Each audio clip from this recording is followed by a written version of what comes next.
Hello, welcome to APN Live. I'm Bradford. I'm Matt. And welcome to the first game of the season where our Apaches play the Salle Lancers. Today we're doing something a little bit different in the pregame. We're honoring the late JD and Brian Ziska, who played quarterback in the early 2000s for the Apaches. So on our Apaches' first offensive play, we are going to go out with no quarterback and take a penalty. LaSalle is going to decline the penalty, and we're doing this in honor to order Brian and JD Ziska. All right, now we're going to send it down to the field.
Ladies and gentlemen, welcome to Salle Stadium at Arcadia High School for tonight's non-league football game against the Salle Lancers to play our own Arcadia Apaches. I would like to have everybody please give their attention to the podium and the middle of the track, and our athletic director, Ryan Price, for a special ceremony before tonight's game.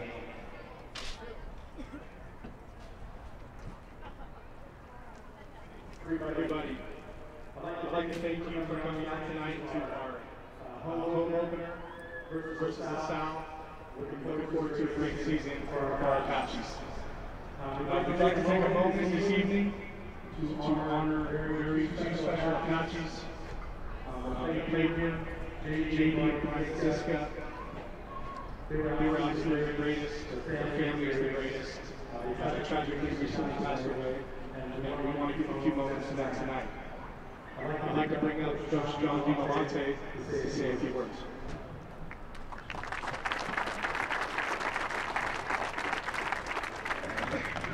Hello, everyone. We are here to celebrate and honor the lives of two brothers, JD and Brian Ziska. We recently lost them in the span of 6 months. Their family is here. John and Terry, mom and dad. Courtney's sister. And Christy, JD's sister and family. And Melinda and Brad, their family member. I was blessed to coach them. Both. I love them. They love me. JD is the big brother. Brian was the bigger brother. They were tremendous football players. And I just happened to play a quarterback position. I say that because they would eagerly play any position. If it was better for the team.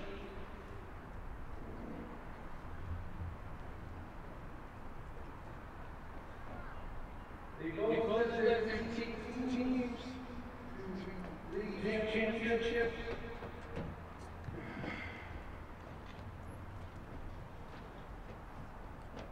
Here are some things that make them both so special.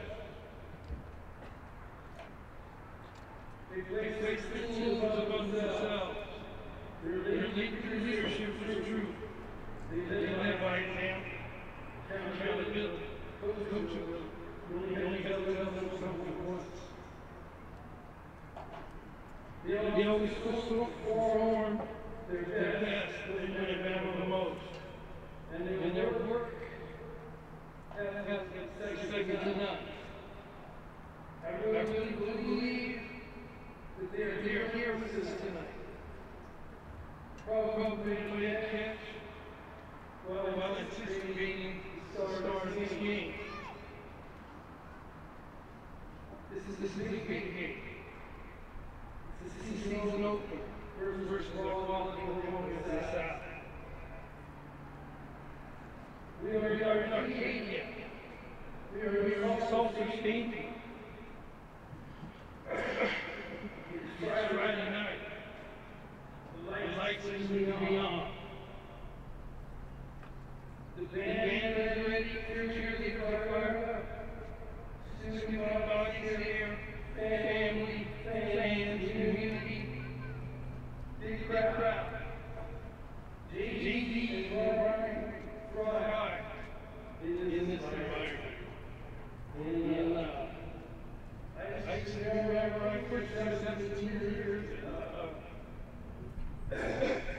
big games here at home like this. I've had to take a minute and take it in. And there was no place anywhere else in the world I would be right here with my team. And I can feel it right now. John, Terry, my whole life, my son Jack, who goes up anywhere here, as wonderful as your boys are. My wife Penny and I will be that very much blessed. We raised you very well. They have my priority for Lord. First was faith, and then their family. Second was their education. And third was football. They played that very well.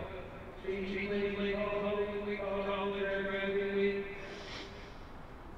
and became a real estate agent. Brian played graduated college and followed his father's footsteps by graduating law school and goes around climbing the ladder in a successful law practice.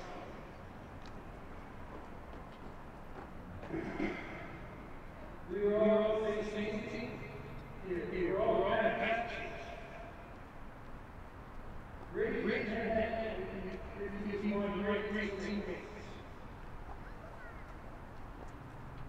Then you have to meet one. It's so cool to me to see all the players right down here who either played with you or Brian.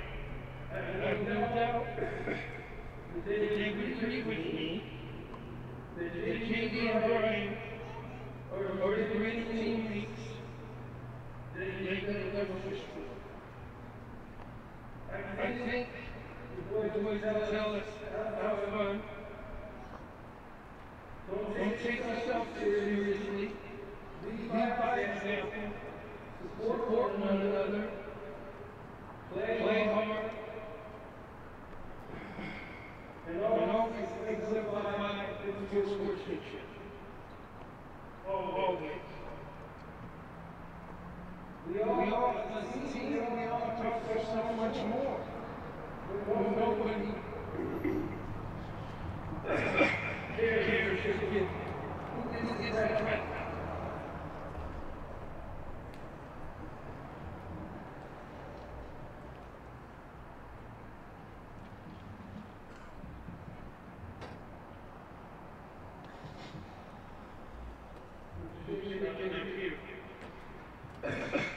No, that has it down. So wait. It stands for something. It's all in your life. If you get lost, don't stay lost. You get up now. Don't stay there. Get up. That's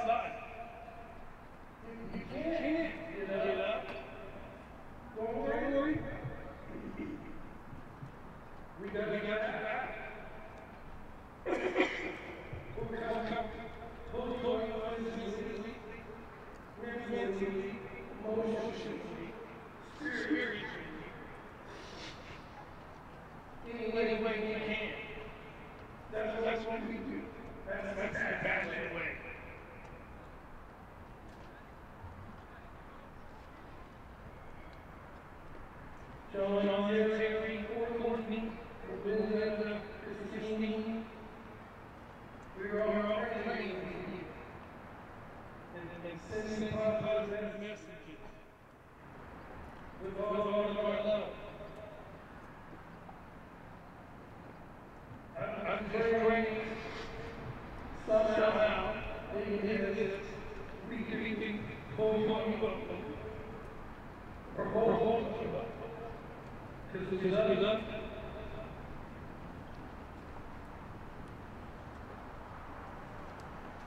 players who really don't know T and Ryan,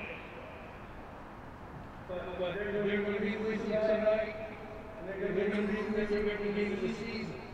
So when things get tough, like they're going to do, they're going to be there with you. And I know you're going to help you make the play.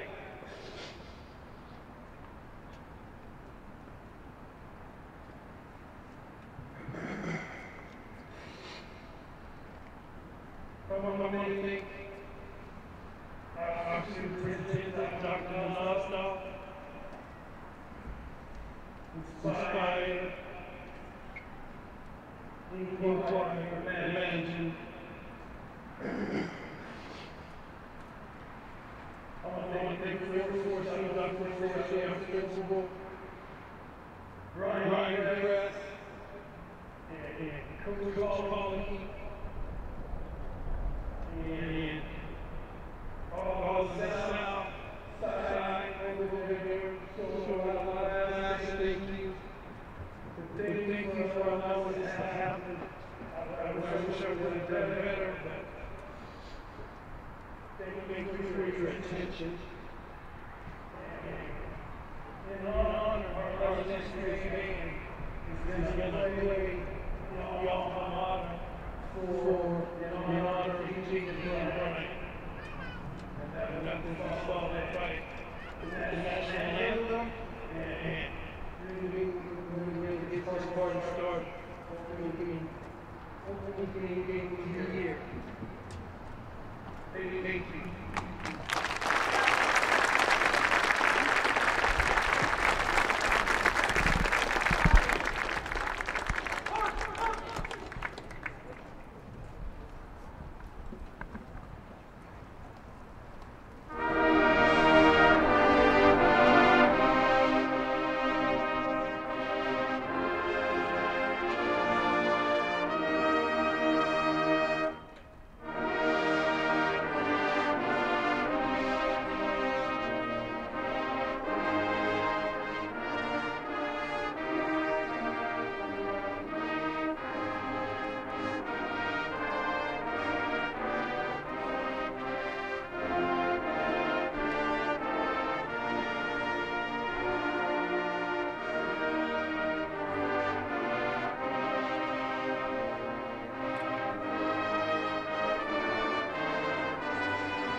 it up. I drank the poison, it got into my bones. Now I keep on tearing you up. I've seen that mania, can't say I'm blaming you. You've been calling me insania. Let loose that rage in you, 'cause I don't want your mercy. I don't want your mercy. Oh no. Don't hold back, give it to me now. Don't hold back, give it to me. I don't want your mercy. I don't want your mercy.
And welcome back to Salter Stadium, where our Apaches played the LaSalle Lancers in Game 1 of the new season.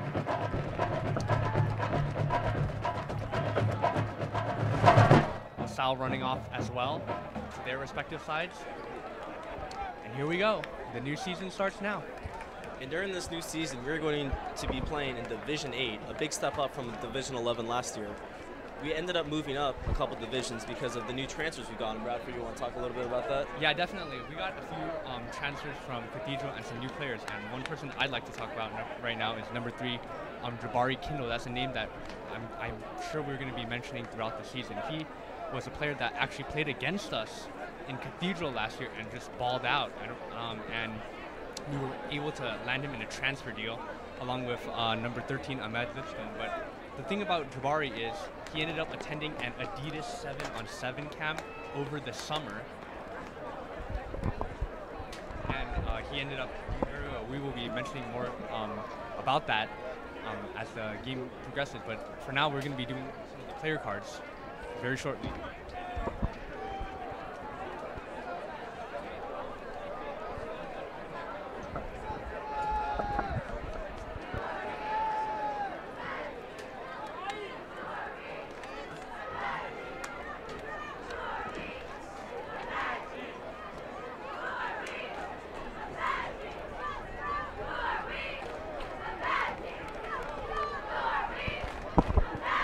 Seems here that the Apaches are going to be the first to receive the ball.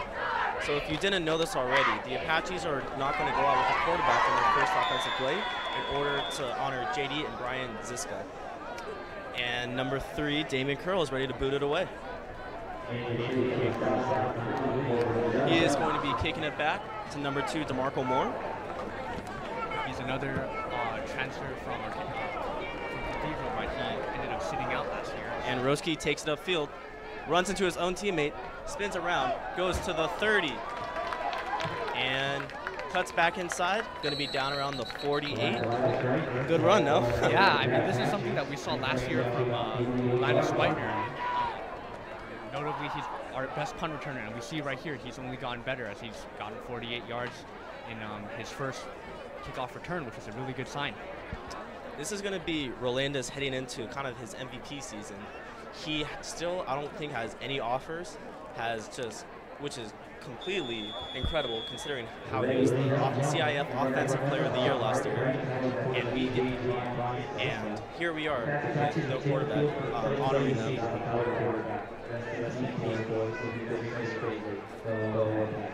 Or it looks like what we were told in pregame is not relevant. Yep. Yeah. We're just making sure. One-man player missing from the field. Yeah, so the reason why I got a little confused is that talking to Coach Maxey this week, there's going to be a lot of Wildcat. And they're going to actually have Frankie in the Wildcat, even though that was DeMarco Moore back there. You never know who's going to be in the quarterbacking for the Wildcat. Yeah, definitely. And about Moore, he was, before last season sitting out, he was a 3-star recruit. And you can see right here, Dylan, he's running nowhere with to it. go. Dylan Guerra has nowhere to go. That's going to be And for a loss. Sacked by number 5, Warren Fowler. Not looking good right there. Seems that Dylan wanted to pitch it to Arcadia, but just didn't see there was an opening. Well read by the LaSalle defense right there. A lot of confusion. That's not how we want to start. There's a lot of Rotsky's hype this year is going to affect the way the offense is going to play. They're going to try. I mean, he's going to be. Maxey said he's going to be the centerpiece, and it looked like they were trying to get it to him right there, but it just didn't work out. Going to be and already have a flag. False start. It's an encroachment, actually. Oh, encroachment, yeah. Stops the bleeding a bit.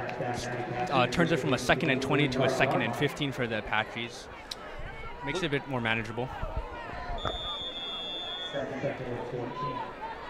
Looked like that was number 9, Kevin Lima, getting a bit skippy.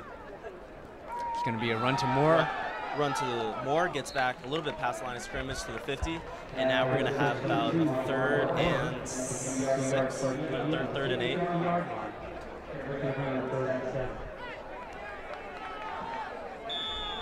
Definitely not the way we expected this Apache offense to start. Yeah, definitely. We've been hyped up as the Apaches were more of an offensive, more offensive with these more new recruits. But solid block by DeMarco Moore, and dropped and bobbled by number 3, Jabari Kendall, one of the new recruits. Yeah, that seemed like a routine catch right there. Perfect throw by Dylan on the money, and just dropped, unfortunately. Not off to a good start at all. This offense looks just bad. I mean, looks stale for sure. It doesn't look like there's any rhythm. It looks like everybody is confused. But hey, this is a bit audacious by Coach Maxey right here, going for it on a 4th down on the first drive of the game, trying to set the tone here. You could definitely look for Roski at the bottom of the screen, hopefully having a 1-on-1, and seems like that is a missed call. I don't know. Right again. Number 9 on the edge being Skippy. See Dylan. He throws. It's a good catch. Oh, breaks a tackle and still on his feet. Goes wow. To the 24. Wow. Frankie Contreras, I don't know if you guys followed up with us last year, but pretty much had a couple catches that saved the season. Yeah, definitely. We don't forget the first game of CIF, the game winner from Max to Frankie. I'll always remember that. 4th and 13. Max throws it up. We think the game's over, and Frankie out of nowhere just snags it. And here's a pitch to Roski, and he's gone. Yep. See ya. Goodbye. Touchdown, Apaches. Landis winner, first on the year, won't be the last. Oh, there's a flag on the field. That looks like it's going to come back. That's might be yeah, that's right next to the line of scrimmage. Yeah, it might be a holding call right there. I got excited too there, Matt, but holding. Wow. That's brutal right there. I thought Roski was going to get his first, highlight reel. And I mean, it's almost too easy. Yeah. Talking to Maxey this week, he says they're expecting to put up 60, but with flags here and there and just no rhythm in the offense, it's going to be hard to do that. But hey, that's something that we saw from last season that we were getting burned on a lot. Yeah, especially in the beginning, like a lot of unnecessary flags. Hopefully that's something that the coaching staff can clean up. And then bottom of the screen, it looks like there's trips left, and there we go. Dylan doing a good job calling. It looks like a real Andrew Luck out there. Definitely. I mean, definitely the hard count's working. Should be 3 offsides, but he's already drawn 2. Yeah, number 58, Cody Vence again. It looked like him. it looked like he was just getting, once again, too jumpy. So it's coming from both sides of the line. So Dylan's doing an excellent job being a leader, and this is the first game he's ever started, I believe. Last year, he was Max's backup and did pretty well in his role. Not much of a gain right there from the run. I believe that's number 7, Tori Brumfield with the run. Yeah, Tori's actually going to be, so the way the Apache's defense is going to work this year is that they're going to have 3 safeties, and one of them is just kind of a rover, and 2 coverage corners. And so it's good to see Tori getting reps on both offense and defense, just to give DeMarco a break. Dylan with the throw. Jabari catches it this time. Makes a move, and down at the 20. Solid play. Good catch right there. I believe actually that's number 13, Ahmad Lipscomb, who is another my bad. No, it's all good. New wide receiver from Cathedral also. He played against us last year when we lost pretty big to Cathedral 49-0, and he was making touchdowns left and right. So lucky we have him on our side this year. Looks like another hard cow. Wow. Dylan is looking pretty impressive. Either that's a freshman on the corner, or Dylan's pretty good. Yep, see ya. You can't see folks, but he just got subbed out. Well, that's 20 yards already. And that's a first down. Free yardage. That is a free first down. So the Apaches and Lancers are both having not great starts. We've had 1 drop ball and a couple flags, and then they've also had, I think that's the 3rd encroachment. And also to mention, a new center this year, Anthony, number 60, put in a lot of work on varsity last year and learned a lot from Jerry and Marquis. And that's a catch right there by number 9, Frankie. Touchdown. Yes, sir. First of the year. Touchdown, Arcadia. But it's coming back. It looks like it's right where Roski was, and we know how Roski loves to talk. So it might just be added onto the kickoff. Most likely an unsportsmanlike conduct. I would say Roski is most comparative to Jalen Ramsey. Yeah, definitely. He's so talented. He has the speed. He has everything, but he likes to talk. Definitely. But you know what? All he does is back it up. I can't blame him. And that's not our 2nd touchdown taken back, looks like. Wow, that is a holding. Holding again. Sorry, personal foul. So that's going to be 1st and 25. It should be 7-0 already for the Apaches, but they just keep shooting themselves in the foot with these unnecessary penalties.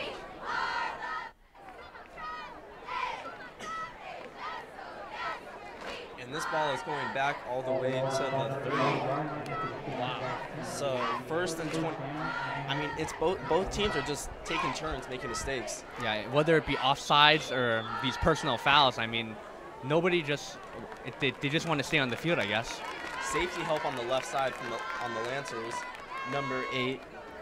Look at that far side on the right, number 3, Jabari Kindle, yeah, all by himself. We should definitely be looking for the ISO right now. There's no corner up top on that side, and it's a Roshi's screen coming pass. back on a screen, and he's nowhere to go but trying to find the lane. Ooh, it's a fumble. Not sure who recovers it. LaSalle says they have it, and they do. Ball. And there's another flag, however. Out. Very sloppy start by Arcadia. Roski's trying to, instead of just going down, tries to do a little bit too much. And more flags. The offense appears still to be out there. It could be 2 flags on the play. No, defense is out there, I know. So it could possibly be 2 personal fouls. I mean, both of those, it looks like a pretty clean play. So that could just be 2 personals against the Apaches. Looks like Ethan Sickler was drawing back and forth right there. Not a smart play for the Apaches right now. So it's going to be a LaSalle ball.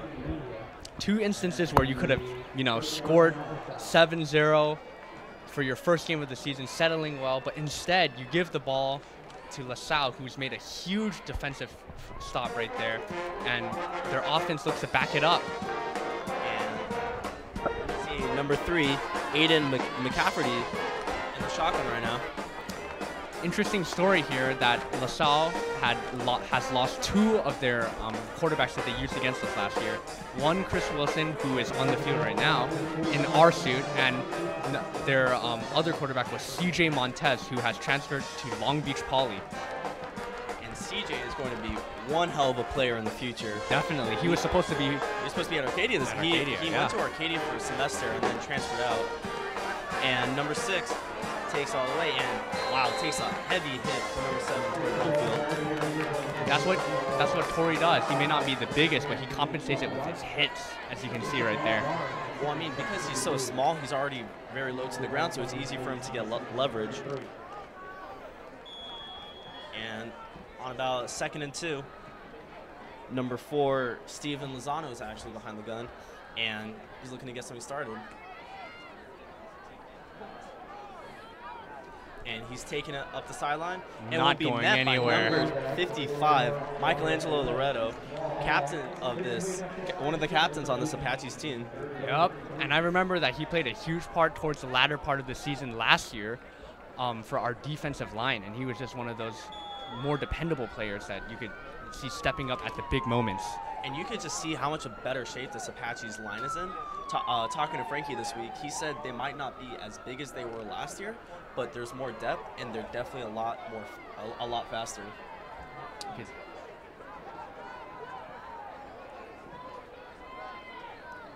And Jake Metters on the blitz. It's a throw, and it's a first down. Oh, wow. Another big hit from Tori Brumfield. Wow. Tori's not leaving anything out there. He's hitting big. He's making his mark out there. Hey, it's a first down, but he's letting him know he's there. I mean, it's only a 3-yard gain, and we also saw Jake Metters coming in, who we have yet to talk about. Number 6, yeah, Jake Metters. Yeah. He was a huge part of last season. He was probably coming into the season. That was my player to be the best defensive player. Blitzing on the edge. Yeah, he's number 3. Damian Curl was definitely afraid of DeMarco right there. He heard the footsteps. Yeah, definitely. I mean, he was not a bad pass, but the way he was leading him, that would have been a Glendora part 2. I know. I mean, you catch that ball, you may not be able to wake up tomorrow. No. And I don't know if you remember, but like the first home game of last season, remember when Roski just laid the spear on somebody? I know. Man, that was APN's top 10 sports moments. That was, I believe, number 3 or 4. Oh, definitely. And nowhere to go. Nowhere to go again. Just gobbled up again. Number 4, Dylan Wright on the play. We haven't mentioned him yet. He's also one of the 3 commits from Cathedral. We mentioned 2 before, Jabari Kindle and Ahmad Lipscomb. But Dylan Wright is a lockdown coverage corner. Yeah, definitely. He's more of a defensive player, as he's listed at 6'1", 160, and he's one of those lockdown corners. It's going to be hard throwing those jump balls against him, and I think he's going to be a big player this season for the Apaches.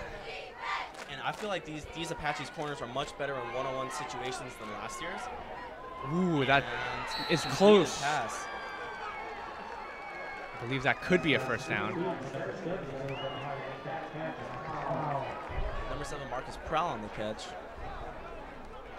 Man, good throw. It was a 3rd and long. I'm sorry, and the Lancers were just able to step up, and complete the catch, and it is a first down. Wow, so they are moving the chains. They're looking much better than our Apaches offense. Definitely, I think our Apaches offense looked very good, minus the penalties. They were just a bit too sloppy there. And it seems like as soon as they got into a rhythm, something would happen. Ooh, and that's a flag right there by DeMarco. Yeah, DeMarco Moore's trying to blitz on the edge and just goes to and does not counter right. Doesn't get the snap count right, and it's going to be another 5 yards. Apaches are not looking like any of the hype. Definitely. That's 3 penalties already for 30 yards and 2 touchdowns. So that's not a good start for but this is something that I expected from the Apaches. It's the first quarter of the new season. You have a lot of new players. Not everything's going to sink in right away, but I feel that as the game grows, the Apaches are going to be better. And DeMarco's blitzing again, and numbers. Wow, Butterfingers. That's a bad drop right there. So somebody put some chicken grease on the ball.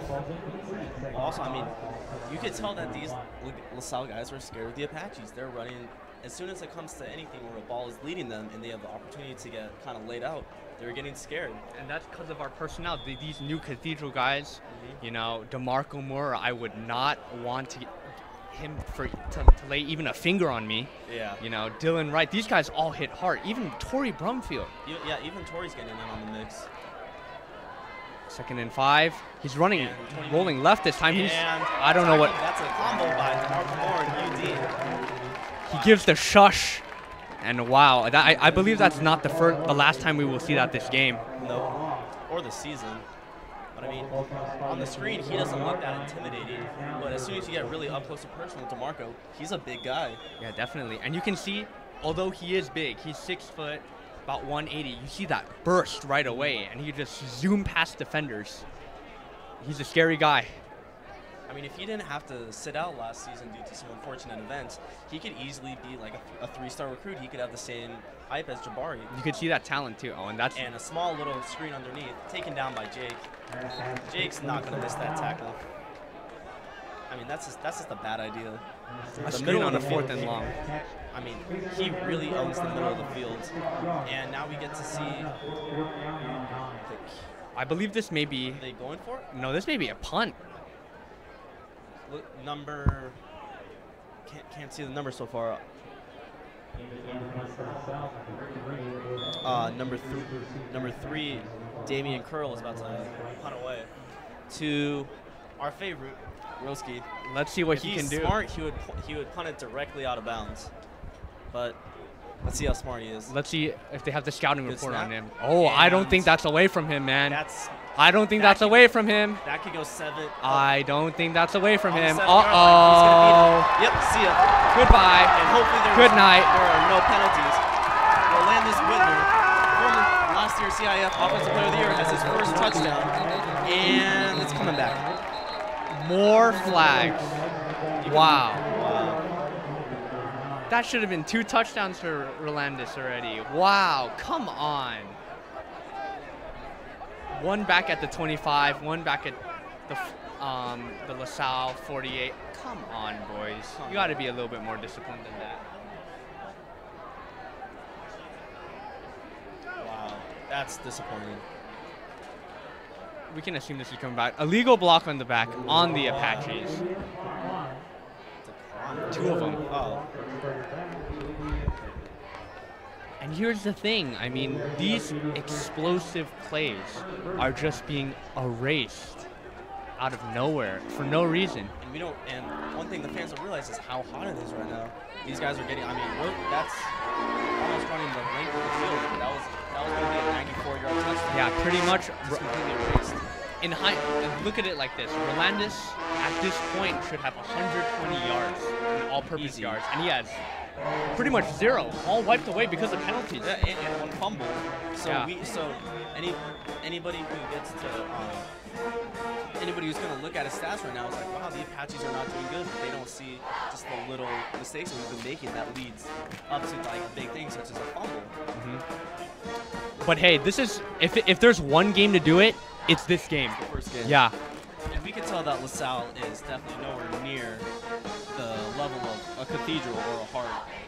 Definitely. This is a completely beatable team until as soon as we kind of figure out just all the blocking schemes and everything, and everybody knows what they're doing. Here's Dylan looking to throw, gets it to Ahmad. and he is going. He's going. All he has to do is beat number 7. He put 40. him in a spin cycle. Oh my goodness. Number 8 that's a horse collar and a half. Where's the flag? Where's the flag there? I mean, you call everything but that.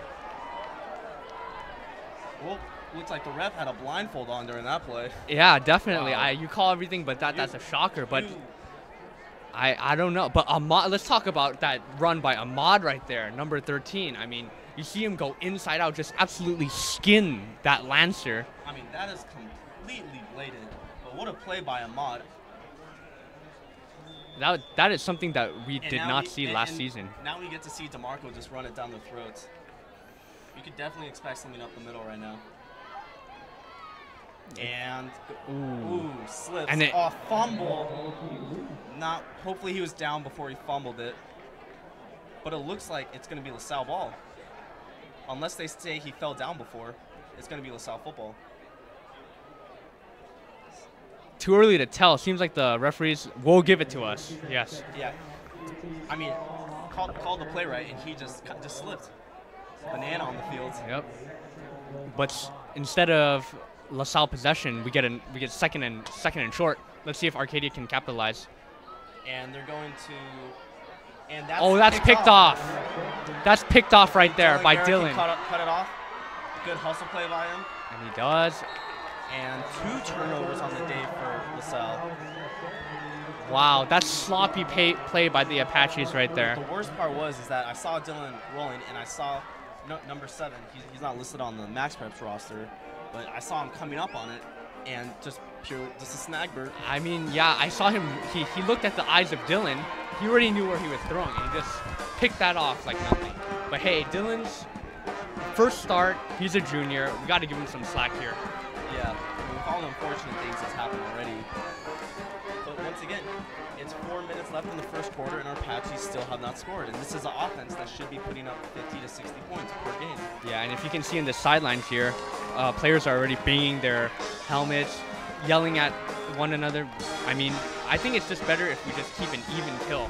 Yeah. And hopefully the defense can show out here. And we see number 17, Chris Wilson, actually played quarterback for LaSalle last year, junior. Complete stud on the baseball team first year. We're going to see him at linebacker. Playing in that Mike position. And, I mean, Milo is just putting in complete work. Is that Milo? Or number 58? Number 58. Robert Burrs. Actually, a new player came from, I think Maxie told me, St. Francis. It's a good impact right there, as you can see. May not be the biggest, but you can see him just seep through those holes and just, find the player and bring him down.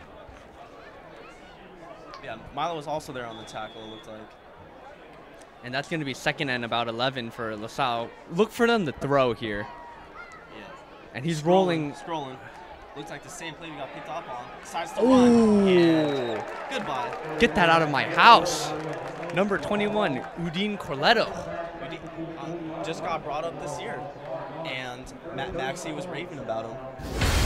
See, right? You can see he's scrolling and just nobody's open, decides to take it himself. And let's see this. Ooh, wow. That's a lot of helmet to helmet. I'm not sure if that quarterback wants to go dual threat at this point. I mean, I don't know if the quarterback could see straight on that one. It's going to be third and long huddle here. Not sure what they're talking about. Probably some sort of pass play here. I mean, our Apache's defense is looking pretty locked down. That was definitely our weakness last year, is that we would just have these games where we could not stop the run. And false start. False start right there. Bottom of the screen. Looks like number 7. And number 7 is listed as CJ Montez, but that doesn't look like CJ Montez. Yeah, definitely not. Yeah. But like you were saying about the defense, the one thing that I've noticed is we've had a lot more bodies. We've added DeMarco more.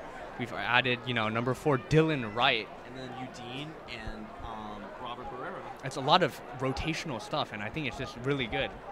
And I feel much more confident in the corner. And it's a keeper. Oh! And Deontay completely spoils that. Deontay was featured mostly as a receiver last year. Arguably has the best waves on the team. Him and Austin always go at it for that. It looks like they're going to be sending out. Got that leverage and picked him up. And nowhere to go. I'm not sure why this quarterback's keeping the ball. I like getting hit, I guess. Yeah. And hopefully nobody has a penalty on this play. Yeah. So now we can finally see Rolandis. But Rolandis has done everything. He's just building off on a great junior campaign. Yeah, you can see the same flashes, the same acceleration, same everything. And, hopefully he, What more? I mean, besides the fumble, if he doesn't have that fumble, then this is a pretty perfect game. And that's actually kicked away. Smart. And, that was actually not play. Dylan right back there. Instead of Roski, I'll probably give Roski a break since he's pretty much done everything this game so far. With 2:24 left, it's still 0-0 here at Salter Stadium. What do you think on this offensive drive, Matt, that the Apaches needed to in order to get points on the board? We need to establish a run, and that's something we have to do. I haven't seen like a real, or the couple runs we've seen, DeMarco slipped. Roski fumbled it, but then there was also a run with Roski where he took it to the house, but it got called back. So it looks like we're not going to see a lot of between the linemen. Everything's going to be on the sides of the field. Definitely. We see number 7 right here, Torrey Brumfield, lining up. We're probably going to be using him and Moore as the 2 feature backs, and there he goes. Torrey on a solid. Wow. Wow. 15-yard gain. Small guy. But he knows how to stay low. Yeah, That's the name definitely. of the game. It's hard to tackle him if you can't get much leverage on him. No.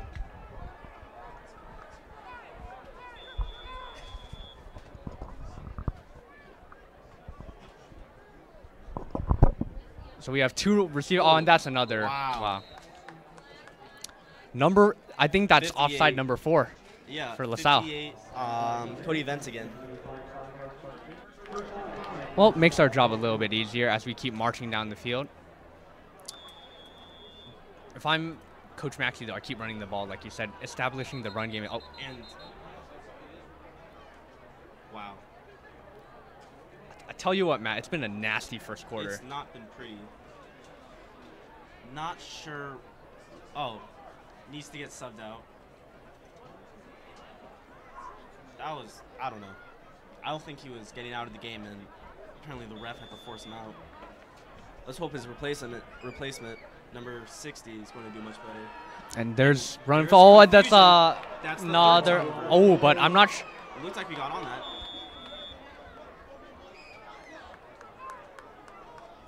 And we apologize if you heard that from the next door booth. If that is the LaSalle offensive and defensive coordinator. What if, I mean, I don't think we can get a replay right now, but oh, there we go. You see, Oh, you Brumfield please- pops it up, and he But tries to that's get. not the problem of the play. The problem of the play was everything that happened before that. I mean, there was no out there for 3 seconds too long. Yeah, once you. We can't- yeah. Yeah, once you lay it out there, you get that defense to just come up and they'll trap you, and things are not going to happen. We're lucky to have the ball, which could have been turnover number 3. And Let's see. looking to throw it deep to He and escapes. And number 4, Dylan Wright on the catch around the 21-yard line. What a play by Dylan to escape the rush and step up in the pocket and deliver a throw. That was a senior move right there by Dylan, who's only a young junior. You could see him just wait. First game of the year? Yeah, First career start. Yep. Wait, avoid the pressure, step up, and find your man. And that's just really good by number 12. Let's see if you can build off that right here. Snaps it. And Much better handoff, but no. nothing there. that run game has not been there whatsoever. I'm not sure if they're using DeMarco right, because DeMarco, as we both know, has a lot of speed. So maybe something like a pitch would Yeah, where he can be get better, outside. you know? And well, the way you want DeMarco to play is that you want one-on-ones. And DeMarco picks up a perfect block. That's right a good there, block. throws He it for the floats it touchdown, up. That's nothing and there. too far. DeMarco's showing a lot of physicality, not only on defense but on offense blocking. I tell you what, some running backs may not have the physicality to and courage to just step up and provide the block. He just went in there like it was He laid nothing. his shoulder. I mean, that's the difference between like 10. That's like 10, 15 yards right there. If he misses that block and Dylan takes the sack or intentional grounding. But we just cannot find any just truly good one-on-one matchups. All right, 3rd and long. Third and long. Good pass, And Jabari cannot make it. just short. Now, what do we do here? Do we go for it, or do we get First, points on we're the gonna board? have the clock run out, Yep. and then they'll decide what they're gonna do. Guess we'll see at the first play of the second quarter. And that'll be all. That'll be all.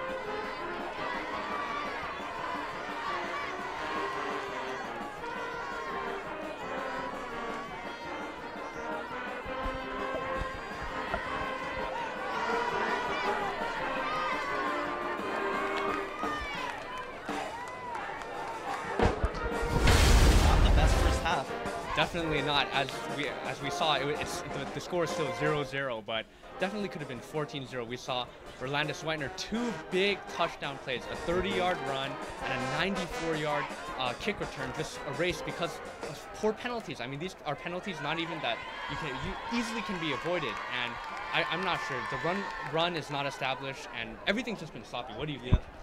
Same exact thing. Definitely. Hopefully things pick up in the second quarter. I can definitely see the talent of these players, and that defensively we have been a lot more sound, but we just need to figure it out on the offensive side, which I'm confident that the boys will do. Everything needs to tighten up. That'll be good. Definitely. All right. Back to the field.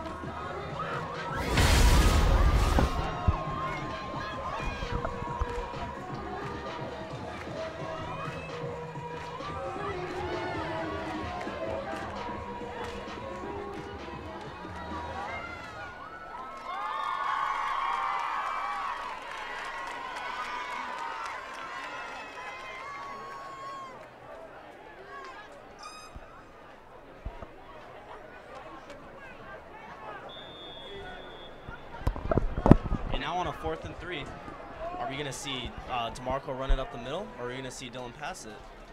It's going to be a play action. He's rolling right to Frankie Contreras. I'm not sure if he got there. It doesn't look like a touchdown, but at least a first down. Great design call right there by Maxi. Fakes it one day and runs it on the other way, and you can see Frankie running on a slant and picks up that first down. Our offensive line is looking much better. Like Max would run the same plays last year, and everybody would get through, and he would be able to do exactly what they wanted. So that's offensive line, but you know, we can see here it's a lot better. And that's DeMarco running it to the left, takes it inside and touchdown. And we're gonna make sure there are late hit much. Late hit. But that's 6 for the Apaches finally. And I'm looking everywhere for a flag on every part of the field, and there is none. That is going to be a touchdown, and that will stay on the scoreboard.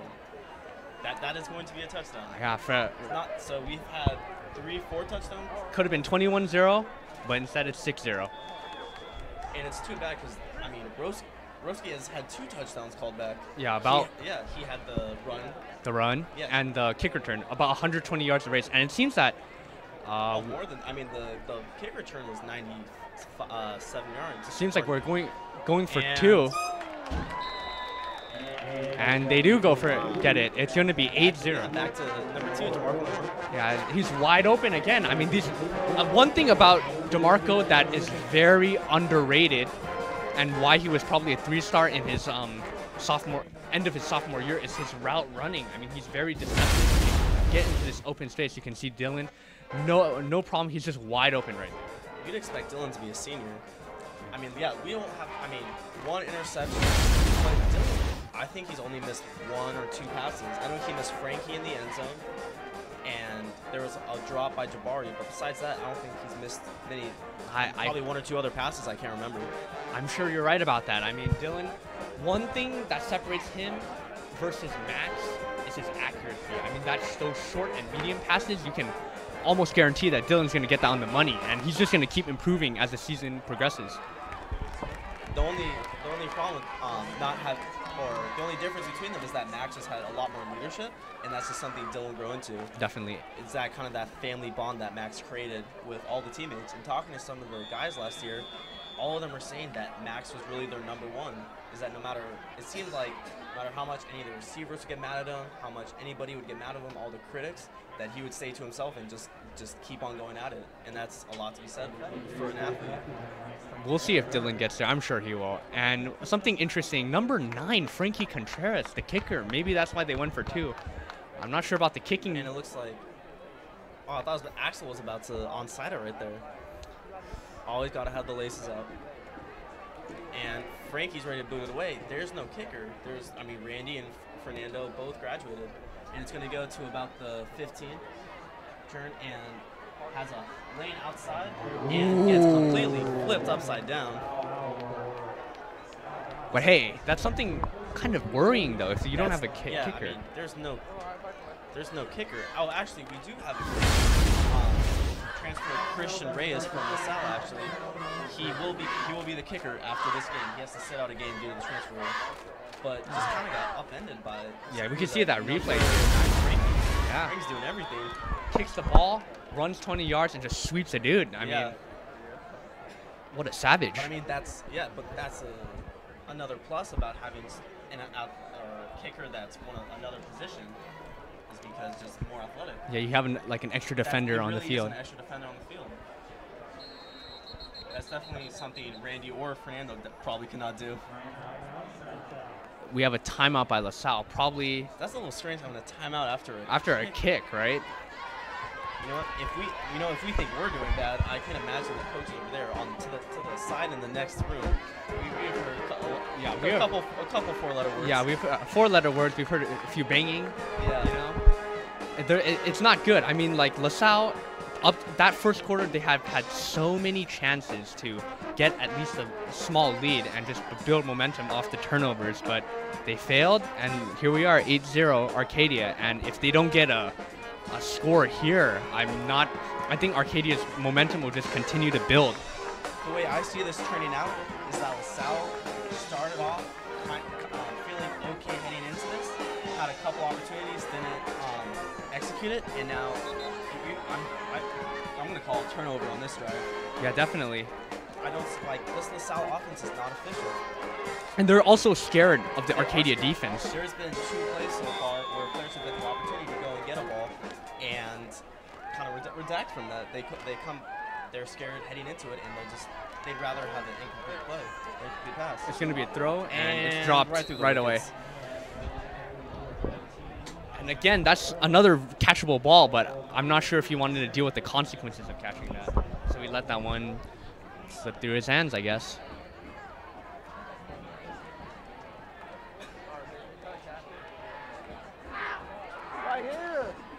Right here.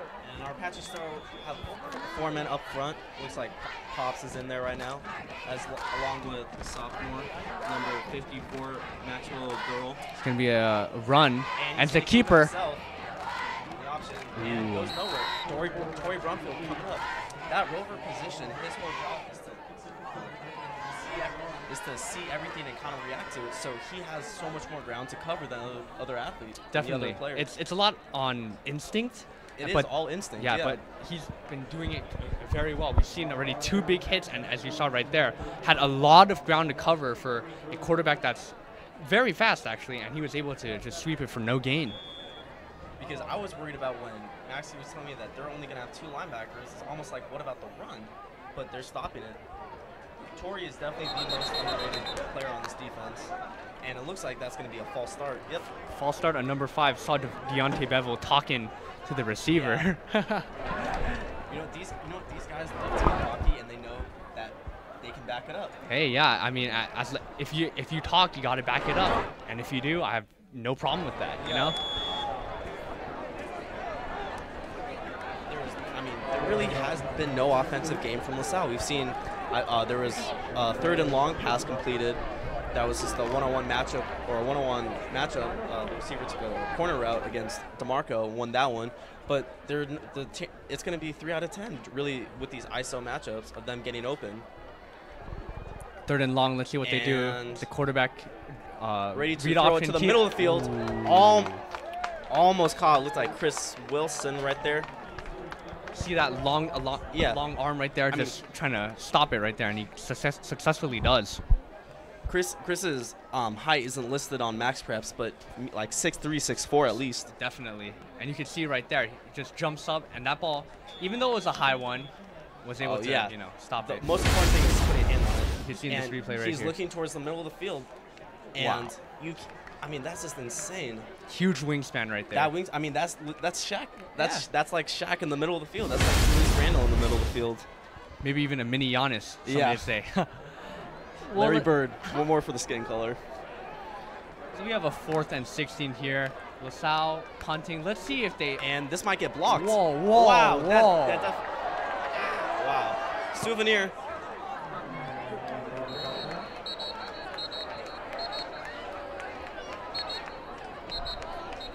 That was an interesting punt, to say the least.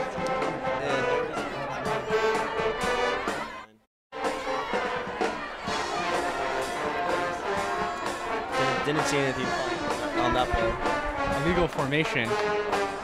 Hopefully, I mean, if I'm the Apaches, I'm just going to decline it. Yeah, decline that, please. So, yeah, decline it. All right, and now we're going to start with the ball on, like, 40-yard line. The 30-yard line, I On the believe, actually. third- Let's see. let's see. Actually, no. On You're right. The about the 43. The LaSalle 43. Hey, I'll take Yeah. that. LaSalle, that's the LaSalle 44. See, it's kind of, I mean, you know, turnover, 3 and out, just as good. Same difference, especially with this great field position right here. But let's see if the Apaches can take advantage of this. We've seen too many times where already in this game where chances have just evaporated. I want to see what happens with the left side of the line. I want to see that being utilized more. That's definitely, I think, the better side of the offensive line. It's going to be a run, and he just tries to go nothing up there. the middle. Nothing there, yeah, you're right. Loss of about 4.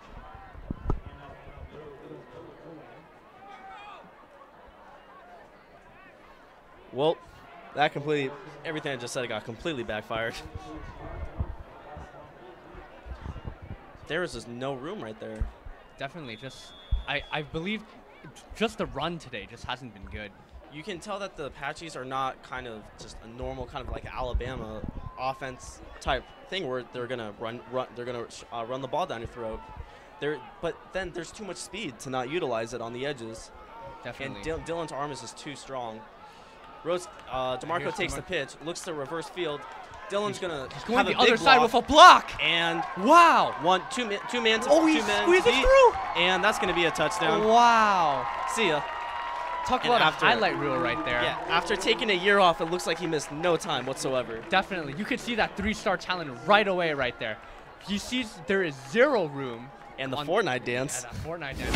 I see him. We could see. We'll see a replay soon, I'm sure, but you saw that he just went from one side of the field, went a complete U, went through like 2 defenders, and he ends up getting the score. That's insane.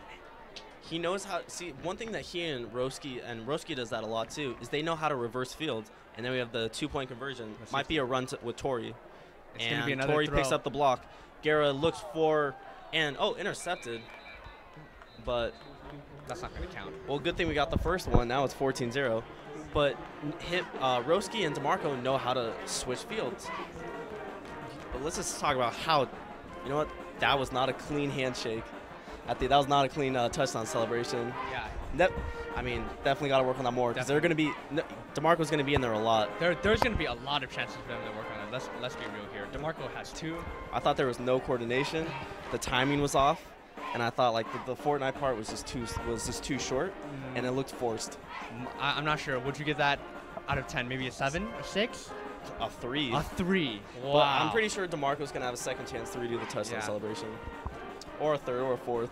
Well, DeMarco, if you're hearing this, Yeah, step if it you're up, my looking man. back, if you're looking back on this, DeMarco, please improve the touchdown celebration. hey, who knows? Maybe even today, he'll have a chance to redeem it. I want to see I want to see who has the best one. That's what I'm most looking forward to. Yeah, we got Rolandis, we got Frankie, we got the Cathedral Boys. We'll just have to see. I'm sure they're gonna think of very creative ones throughout the season. And now let's see Frankie boot the ball. And then Frankie's gonna boot it and then go make a tackle, but another not very solid boot. We're cutting this probably gonna be. Oh! Wow. Ouch! And Good there goes his night. helmet. The helmet comes off. That's insane right there. See this replay right here. Oh my gosh. That's 2 Wow. defenders right there. Chris Wilson, and that looks like 33. David Frazier. Not a name you mentioned, but special teams is like base running in baseball. It's something small, but it always nevertheless. There's always the advantages and disadvantages you could gain. So it's always important to have a solid special teams, because that could be both of those guys missed that tackle. That could be on the. That could be a big run right there. Yeah, that could be 20 more yards. Speaking of yards, LaSalle just lost 5 more. False start. Very, very sloppy. You know, I mean, this is most likely a pretty young I mean, I'm going through the roster right now, and there's only 5 or 6 seniors on here. Definitely, you lose CJ Montez, you lose Chris Wilson, and the just seniors that seniors who graduate. You're looking at a very young team right here. And they look nervous. I mean, they look very antsy. Especially with some of the personnel we have, DeMarco Murr, Roski. It's just And it's going to be a run, and no hole, I no don't think gap. he's going anywhere. Number 7. Tori, Mr. Rover. The Rover, like you mentioned, man. Mars Rover. He's having a very good game, both on offense and defense. That's his 5th or 6th solo tackle. And every time another thing is that, I mean, knock on wood, but we haven't seen any missed tackles. I mean, it seemed last year it was time after time was a missed tackle. Yeah, especially like during the Burbank game. Yeah, at one point we thought that the other team had butter on their Yeah. jerseys. We were just missing easy tackles, and I'm just so glad that as of right now that we're just not doing that anymore. Very bad habit, and it's been fixed. And imagine until we get some of these other transfers in, how scary this team is going to look, because even That's a though good they pass. might not make as much. Oh, and then once again, Tori's right there. I was getting a little scared. It looked like he got hurt right there. Yeah, He stayed on the ground a Stayed little on the too long, but Tori gets right back up, and another, probably his 5th solo tackle on the day. See right here, 1 second too late from being a sack, but still, good stop right there by Tori. Ooh, I think that was because he tried to get the ball. That looked a little close to a fumble, but we can't review it. This is high school. And the ball. Oh, it's an incomplete pass, I believe. Okay. Yeah, okay. That looked closer to a fumble than an incomplete, but Yeah. we can't do anything about that. Hey. Refs are refs. And now we're going to pull up a 3rd and long situation right here. About 3rd and 14. Hey, would it be too audacious if I called a pick here? Pick 6. Pick 6? Take it Well, to I mean, the are house? they?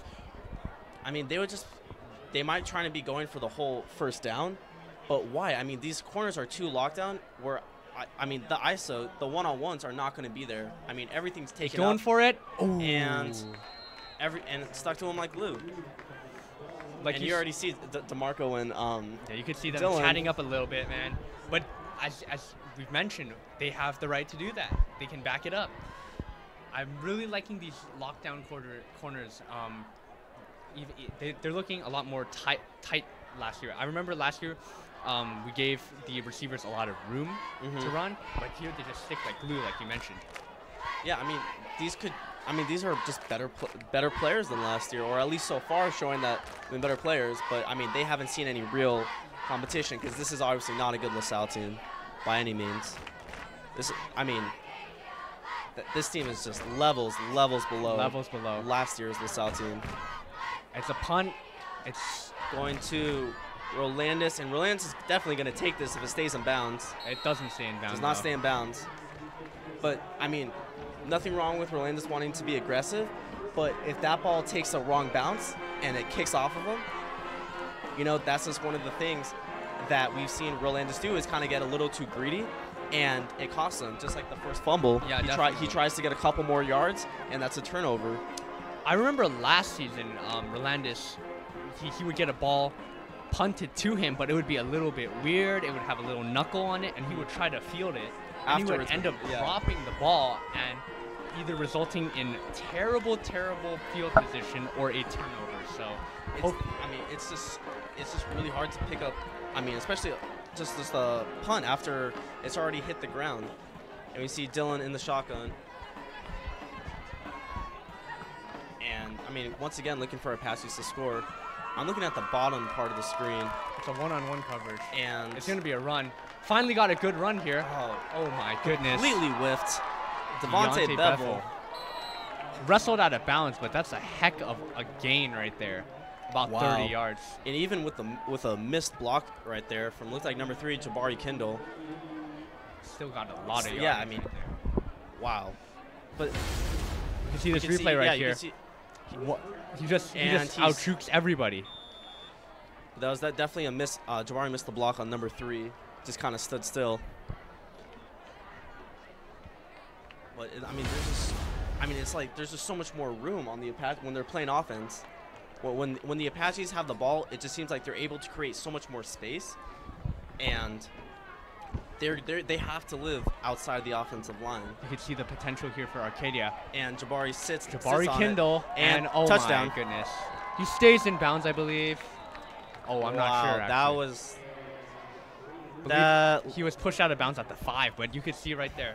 Catches the ball, secures it, and he just runs and outruns everybody. Yeah, I'm not sure. I'm not too sure if he stepped out of bounds right there. Something that we can't review. Yeah, I mean something we can't review. But yeah, I mean that would have been a touchdown, I think. Well, we're Oh, here. well, in high can't do school, can't do anything. Can't do anything about it. But I mean, 1st and 10, and we're moving the ball. This is the way we're supposed to be looking. I'm not sure if Just we're have gonna to be throw careful here. with it. It's going to be a And run. Deontay I don't like that. It's a fumble. Deontay fumbles, gets the ball back, but did not. We luckily recover it, but that's fumble number 4. Yeah. We recover 2, we lose 2. That's not good right I mean, there. three turnovers in the first quarter alone. It's just not. It's just sloppy. I It's mean, sloppy. I mean, it's too inconsistent. The play is too bipolar. I mean, I get it if you fumble once or twice, first game jitters, but 4 times in the first half, really? I mean, hopefully they secure the ball better. Dylan right on the end around. And that's Rolandis. Bye-bye. Oh, my bad. Rolandis Oh, no, it's another flag. coming back. Number 8 is going It's to going to be a holding. Wow. That's a shame. And again, another holding call brings back Rolandis Whitener's touchdown. You know what? He might just never score this season. Should have 3 touchdowns, but he has 0 to his name. and a fumble. And a fumble, but that's the only thing that's going to pop up on Right his now, yeah. on his box score, which is unfortunate. I mean, you can see the impact that he's having. He knows. I mean, but that's what I'm talking about is why these Apaches need to kind of get outside the offensive line, because it looks like as soon as they get these one-on-one matchups with corners, they're just too fast for them, and and the corners can't take it. So on a 2nd and 18, or a third, wow, it's 3rd and 18, or 3rd and goal from the 18. That's crazy, and we have to go for it. We don't have a kicker, so if I'm Dylan, just get an 8-yard completion here. Yeah. Oh, And he's looking going the for it. touchdown. And It's a touchdown. But It's is there the a- boy. Wow. Rolandis winner with a one-on-one on number 16. You could see that throw right there. Wow. Okay, Too accurate. Wow. Number 12, LJ Holmes, has been completely mossed. Oh my gosh! And tell me Yeah. about it. And you could see right there. That's something that Max would not have been able to do last season. I mean, you can see that precision right there. Over The arm strength and accuracy. I'm really liking what I'm seeing from Dylan right now. I'm really liking it. We just have to see when he has a real test next week against Cathedral. It's going to be a pitch to Rolandis, And he's going to take he'll this. Nope, does not take it in. does not get it there. So it's just gonna a be yard short. 20-0 Arcadia. But hey, I'm Much really better. liking what I'm seeing right here by Arcadia. I mean, but they know this is kind of where it's kind of like a puzzle. You stick pieces here and there, and you see what works. Yeah. We're seeing that Deontay is. I mean, no offense to Torrey, he's been doing incredible on the defensive side, but Deontay's been a better running back so far than Torrey, and I think we should start having DeMarco out wide and having possibly Deontay back there.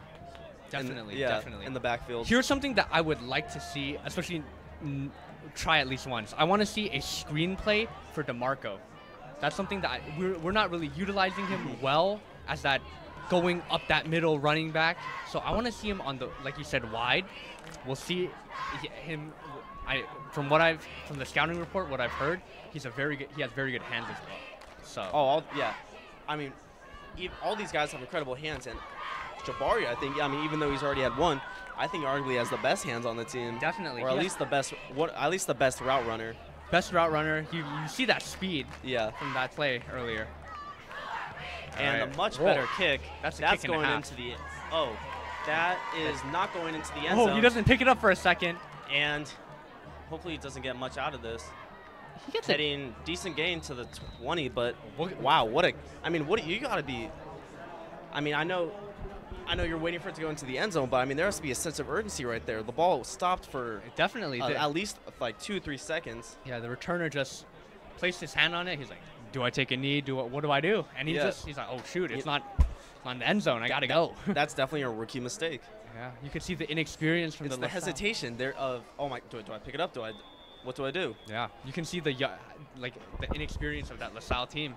Hopefully, as the season progresses for them, that picks up. But as of right now, they're looking very young, looking very confused. They have a ton of penalties, and they have not been able to string a good offensive possession all game. Let's see if they can pick it up here. And starts with a throw, and looks like he's gonna. Oh, goodbye. Welcome to Saxonville. Population Jake Metters. Jake Metters. Wow. He's definitely on our defensive watch list for this year. Oh, well, he is by far the best player on this Apache's defense, and he's the leader. And even since freshman year, this pact has stayed together, and he's kind of been a leader. Him and Frankie have really been like the leaders of the pack. Definitely. You could see the confidence, that burst. Like does not give up on the play and gets that first sack, like you mentioned. We were talking about the hesitation of the kick return, right? And I mean, you can't teach that. Where Jake, it's all go. It's one speed. Yeah, definitely. All instinct right there. And knowing it's almost like Jake sees it before the play happens. Because, I mean, Jake's one hell of a student as well. And, or to tip his cap to him right there. That's another solid defensive player. Big stop right there by the Apaches.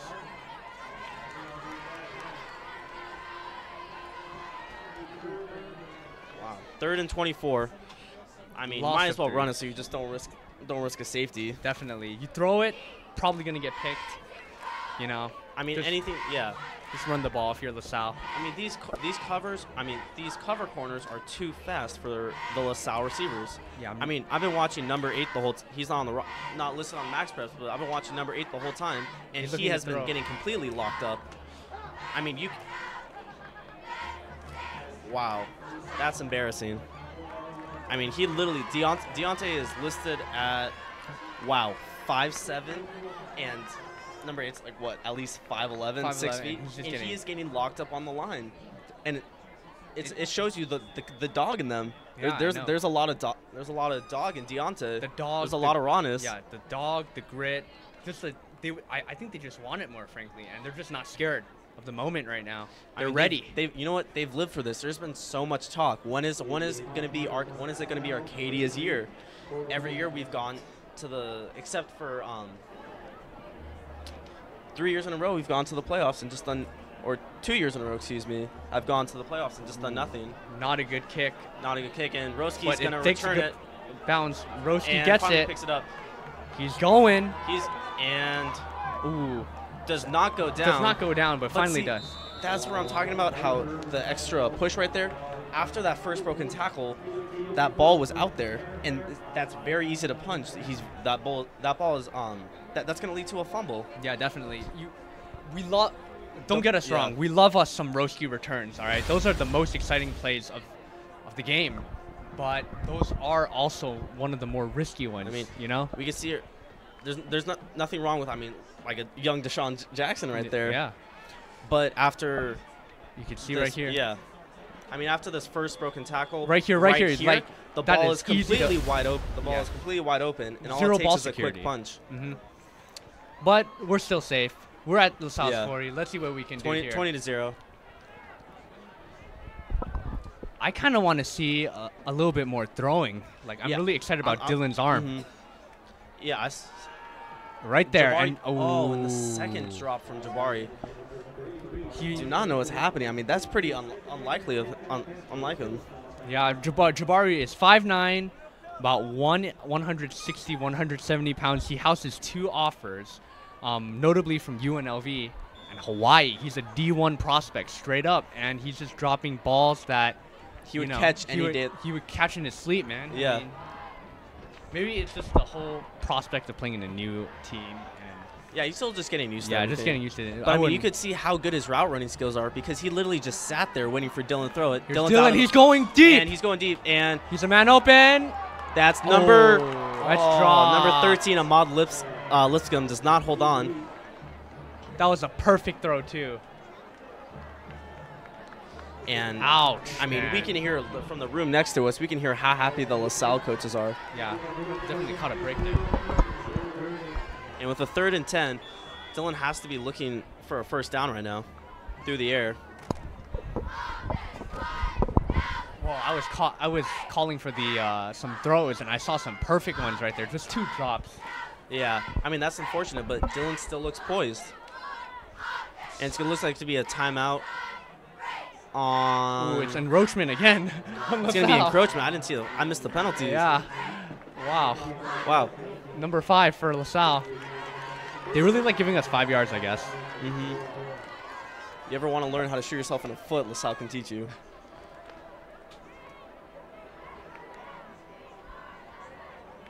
I mean, everything you're supposed to do, they're not doing.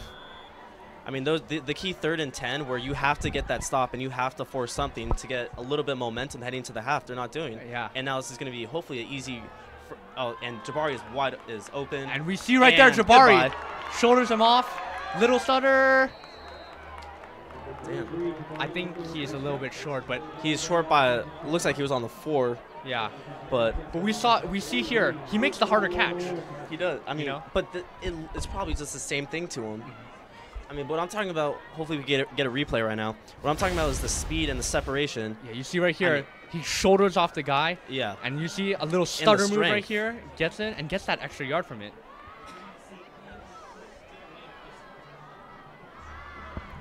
And we might see just Torrey run this. I would like to see them stay hot with the pass game because that's what's been working. And, I mean, on the left, I mean, it's Tripp's left, so you Ooh, can't that's really a high see snap. it. And Dylan has nowhere to Dylan, go. wow. He might run this. That He is going to run mobility, this touchdown. You'll get that touchdown. Dylan Wow. Guerra. What? Oh. Wow. Wow. Poor Dylan. That doesn't. I mean, I don't Let's see think right that here was in the an replay. early slide. Let's see where the ball is when his knee hits the ground. And Come on. nowhere. No way. Oh, wow. I don't But know what. you know what? That's a rookie mistake. And Torrey is going to take this for a touchdown. Torrey finishes the job. Going to be 26-0 Apaches. Let's see if we can convert on that second down. You could see how good this offense is. You got Dylan able to run the ball. He can throw it. You got these running backs like Torrey, DeMarco, the wide receiver core of Cathedral. Everything's just coming together. Yeah, I mean, Dylan Guerra, I think he's gonna be. I mean, he keeps playing the way he is. That's the newcomer of the year. That's the award that Roski won sophomore year. He's All looking right. good, poised. That's out of bounds. Dylan Wright has the height right there on number 5, Warren Fowler, but is too far out of the end zone. That's fine. But I mean, we see the matchup right there, that we have matchups that we can use and like. If we want kind of more of a 5 and in and solo curl route, we go to Jabari. If we want more of an isolation matchup where it's mano a mano and we want Dylan to go, or we want someone to go up top, we call Dylan because he has the size. And if you want more of a speedy player, you give it to Ahmed.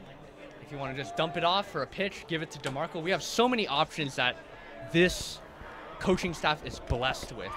And it's the depth that's helping them so much, is that people aren't getting tired. There's just so many bodies that you can rotate with. I mean, so many options for this Arcadia team.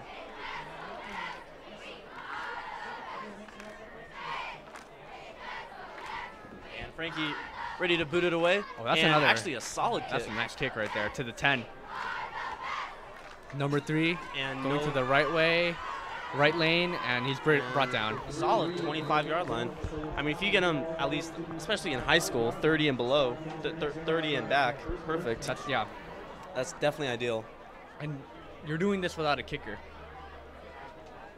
Exactly. I mean, we're waiting for our kicker to get to kind of get off the CIF rules of sitting out a game. Not sure how many games he's sitting out. I think it's about one. I'm not even going to give a number because I don't know. Yeah. But as soon as he comes back, that's going to be insane. I hope he comes back next week. We need a kicker next week. Yeah, because if you see how fast our defense is getting down there versus, and that's a ball that's kicked at the 10. 10 yards is a huge, 10 yards is about a second. A little bit more than a second. So I mean, you could just imagine that that's going to be stopped at the 15. Oh, And that somehow, juked me out. wow, I That don't was even, that was a read option. He kept it. the running back. He ended up getting. Oh, no, It was an incomplete pass. but you saw that running Wow. back just got trucked. Yeah, that running back does not remember his name. So I'll be a 2nd and 10. This is gonna be, yeah, 2nd and 10, 4:25 left, 26-0 Apaches. Solid game so far. Solid game. I'm liking it right now. I mean, if you're just tuning in, you really missed the rough patches. yeah, it was. Keep in mind, it was 0-0 in the first quarter. It was, yeah, it was a scoreless first quarter. Yes. That's a pass right there. And It's going to be taken out of bounds. Yeah, DeMarco forces him out at the 30. 3rd and 5. And this is where I want to hopefully see the Apaches play more press coverage and like just kind of playing right up on the line instead of giving them a couple yards of space, because just at least strength-wise, I mean, they can manhandle them. Yeah, definitely. You saw Torrey just stifle his guy at the line. Yeah, the or entire day. Deontay. Deontay, you got Yeah. so many options here. But yeah, so I'm looking at the bottom right part of the screen, Deontay, because this is the press coverage I like, where there's not gonna much be for him to rolling. do. He's getting completely locked up. Nope, nothing. I mean, wow. I mean, this is just complete lockdown coverage by Deontay. I mean, at least second when it comes to the secondary, he and Torrey have really been the MVPs. Yeah, The Mars Rover, and then we have Mr. Lockdown. Mars Rover and lockdown. That's something we could get used to saying Yeah. throughout the season. And there's going to be a punt right here.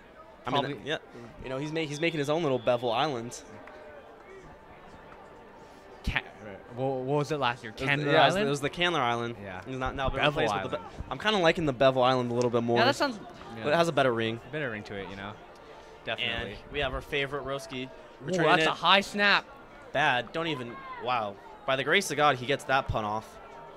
And Roski's going to return this. Wow. He is. One man to beat, and he's going to go far. Oh, he and does beat that man. He beats him. Going to be a big block right here. Oh, and my goodness. Goes to the middle of the Goodbye. field. Let's see if I there's don't any see- flags. Let's see no if there's any flags. flags. And there's no And flags. he is gone. Rolandis Whitner. Waves a bye-bye right there.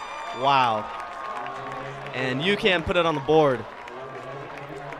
Oh, my goodness. 32-0 Apaches. Hopefully they can get this two-point conversion. We see right here, he picks up at the Funny. 30 right here. And- Number 7, wow, look at that balance right there to stay on his feet. I mean, that's pure strength. I mean, that's real off-season weight room. That's getting stronger and just building hip and core strength, be able to stabilize yourself when someone's bringing you down. If I'm a college recruiter, by the way, and you're watching this, please give this man a chance. Yeah. I mean, There's he no- is yeah. very good. We're probably looking at a team with about 6 to 8 legitimate D1 Yeah, players. 6 to 8 D1. You got the Cathedral guys. You got Rolandis. Dylan, I mean. Yeah, Dylan. I mean, you can't tell me that Dylan can't start at a D1 college. Yeah. I mean, we could see even Jake. I mean, we haven't even mentioned Jake. The thing is, Jake's name doesn't get mentioned a lot because he doesn't make the big flashy plays He besides does- the 1 or 2 sacks again. And wow, good catch. Good catch right there. And you can put on the board. Number 4, Dylan Wright. Another D1 prospect right there. Yeah. 6'1", 160. I mean, this whole squad is just so deadly. I just don't know what other way to put it. I mean, this team could beat teams like even in Division 2 or like 1. Well, I mean, they're gonna get challenged next week. Cathedral. That Cathedral has no Bryce Young. No Bryce Young, and we Doesn't- stole 3 players from them. And however, they're still. I mean, by no means are they a bad team, but there's a legit chance to beat them. And especially with the depth, I mean, people. If you're watching the game last year, people just got too tired, and there was no depth. It was hot, and it just looked like the team was kind of out of shape and just dying the whole time. Definitely.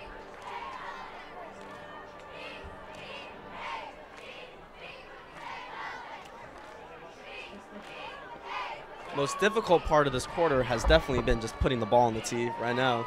Yeah, definitely. Yeah. I mean, Biggest opponent for the Apaches right now is the wind. And big punt from Frankie. Oh and my goodness. Wow. And that is a whiff. A swing and a miss. Wow. That's how you get benched. Just a complete disaster. LaSalle looking right now. I just don't know what that was. Straight up. If I'm LaSalle, I'd take 34-0 right now. Just call it a day. Call it a half. Yeah. Can't get too cocky because we do remember Cathedral last year. Cathedral, yes, I remember that. And We got a little too cocky with Cathedral. yeah, But there's we just are been looking much better. no inspiration whatsoever by LaSalle as well. Yeah.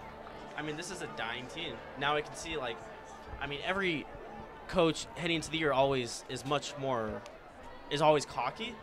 But when Maxie said that they have a legitimate chance to put up 60, it's pretty believable. Like, it didn't seem believable at first, but now it is. Definitely. I mean, we are on his side. If we scored 34 in a quarter, Oh, yeah. we definitely have a chance to put up the 60 that Maxi. We need a reset.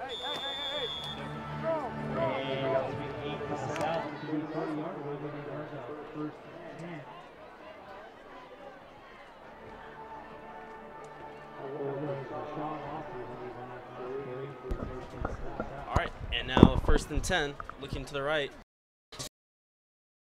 And that's picked off! Pick 6. Tory Brumfield. The Mars Rover. The Mars Rover on Instagram, little tic tac.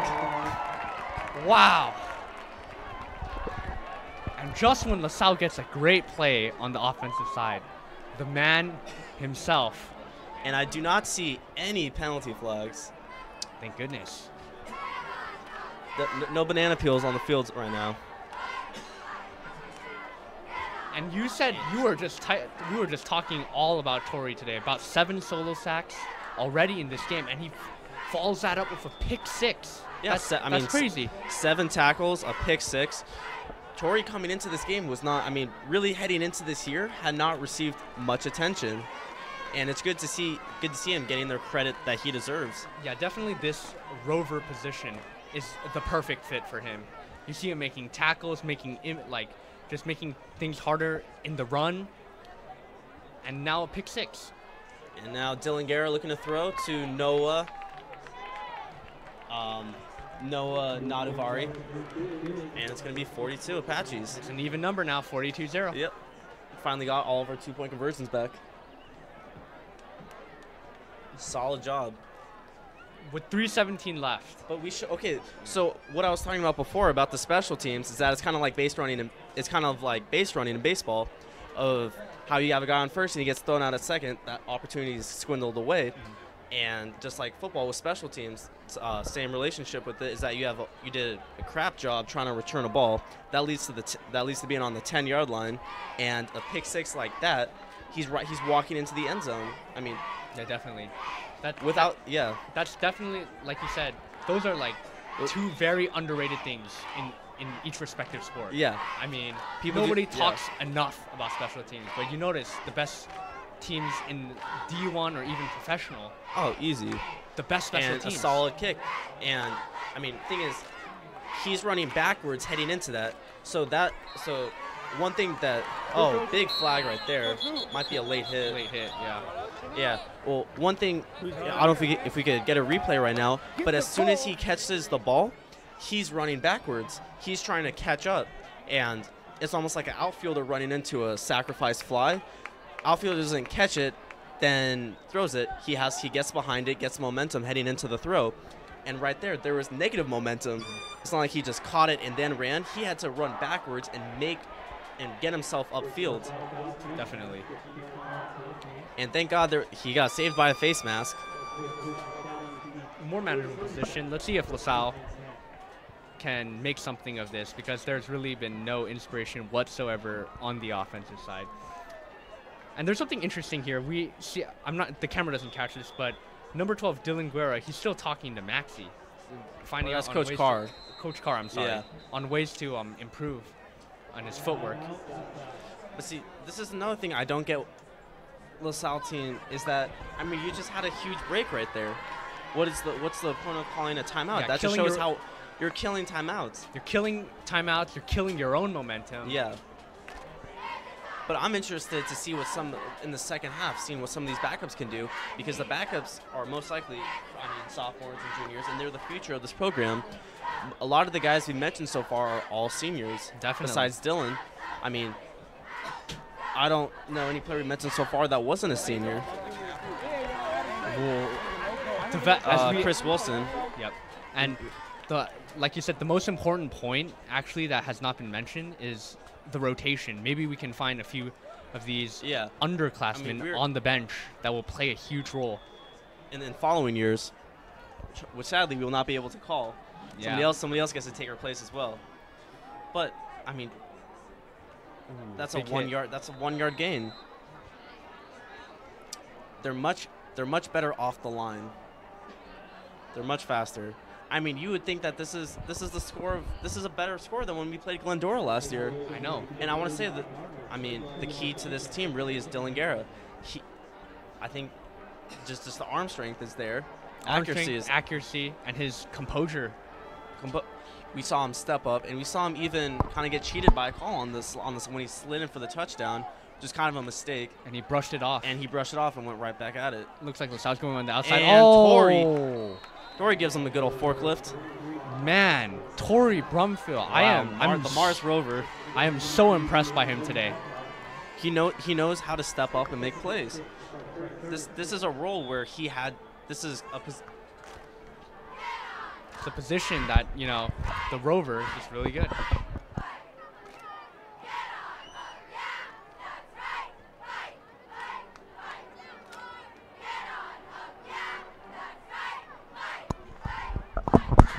And now on a 3rd and 6, let's see if Arcadia can get a stop for one more chance on the offensive side. And the Mars Rover. He's having a day. That's an understatement too. That's 10 individual tackles already. At least, yeah. 10 might be a little bit big, but I rounded off. Around there. 10 is a rounded off 8, I think. And a pick 6. He's had an MVP of the defense so far. Definitely. I mean, and these guys love it when, especially guys like Jake who have to go both ways in DeMarco, and different players who are going both offense and defense. They need breaks, and it's just helpful to them. They need the rest. And we see DeMarco lining back to receive the punt now. And even Omar almost got that right there. Bad punt. Actually, not a horrible, not the worst. Not the worst we've seen, but it takes a bad bounce. And Arcadia recoups it at their 35 around there. And you mentioned two-way players. One thing that I haven't seen that I saw used a lot in CIF last year is Jake at the tight end. I thought he was really good at that position. I thought he was going to be, heading into this year, I thought he was going to be going kind of the linebacker tight end combo. But he's on the line, and he's been doing a solid job right there. It's just due to his straight versatility. He's very good. You can use him in many positions on the field, and I'm just excited to see what he does. We're talking about young guys coming in, and number 14, Omar Lopez, who I believe is either is a sophomore, almost blocked that punt. I mean, he was at least like good 10 inches away. And we still have some of our starters in. Dylan's still back there. And as soon as Dylan comes out, we get to see Chris Wilson scrolling, takes it himself, has a lot of green ahead of him, and smartly takes it out of bounds. 51 seconds left, a lot of time still. This is going to be the cherry. This is going to be the cherry on top. Hopefully, they can end this drive with a touchdown. That would be good. 48 or 50-0. You can look. Oh, wow. There is a horrible matchups right now. I mean, you could look at the trips right. Hopefully, get a wide lens of the field play right now, because there is nothing but room, and they're exploiting that. And wow. He might just have to throw that one. Oh, and he finds Frankie. And Frankie hopefully is gonna way to go out of bounds right there. Very 40 smart. Seconds on the 25-yard line. Perfect. Yeah, I didn't even see that. Frankie was just hiding there. Part that there was just so much room right there. The camera wasn't able to catch it, but there's just a whole chunk of like 30 by 20 yards of just open space, and you can't. These guys are too good for not even one-on-one. Too good for one-on-one matchups, and then Yeah, you have essentially like yeah. if you're playing basketball and you give a Yeah. shooter too much room. Yeah, you know? exactly. You can't give these guys space. They will make plays, and even if it looks like a dud play, Here's Dylan again, stepping Looking back, right. steps up. and gonna take a sack, I'd imagine a timeout here. and a little bit of Shoving talking here. I mean, there's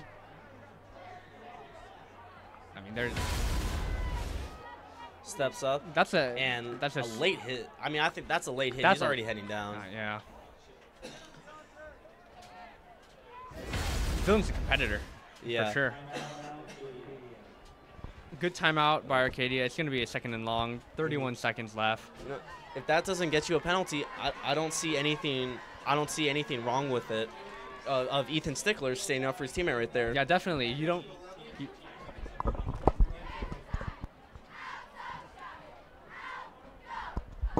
Yeah, definitely. Like you were saying, I mean, you go down with your shoulder onto the helmet of the defenseless yeah. quarterback. I The mean, lineman has to stand up for him. Yes. This, maybe I didn't really see a lot of that last year. yeah, definitely. I mean, Well, like you maybe said- I didn't pick up on it, but I definitely.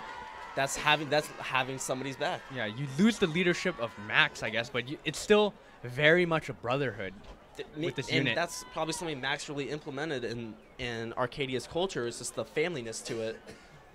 I mean, all those guys, Lugo, Max, Alex Marquis, Williams. yeah, Alex Williams. All those guys are really. It was a family. It was a real, like talking to Alex. It was a real family last year.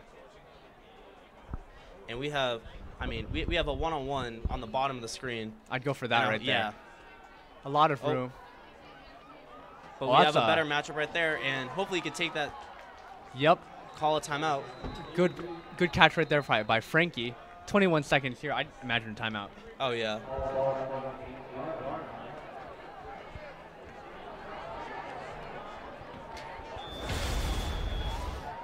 Wow, I mean, he just kind of runs a little wheel route right there, just up and under. Very patient right there. Well, And yeah. another pass on the money. Yet again, sometimes, even last year, we'd see those open throws missed by Max because of not too accurate. But Dylan has just been on the money all night. Dylan's looking, he's just looking solid right now. I mean, there's not much more to it. So 21 seconds left. And we're at 1st and goal territory. I'd imagine we still throw it. Oh yeah, they're definitely. The way I see this is that the Arcadia is just trying to hopefully end this drive on a touchdown, and then let the backups in. And the backup quarterback is going to be Chris Wilson, star pitcher for our Apaches. And former LaSalle Yeah, player. former LaSalle player. We'll see how that goes. So hopefully, I mean, the way he pitched last season translate into the football quarterbacking. field, yeah. Might be a run. Nope, they're No, going it's straight to the gonna pass game. And, it's going to be Deontay. It's going to has a lot of open space. It's all speed, and he gets there. Touchdown.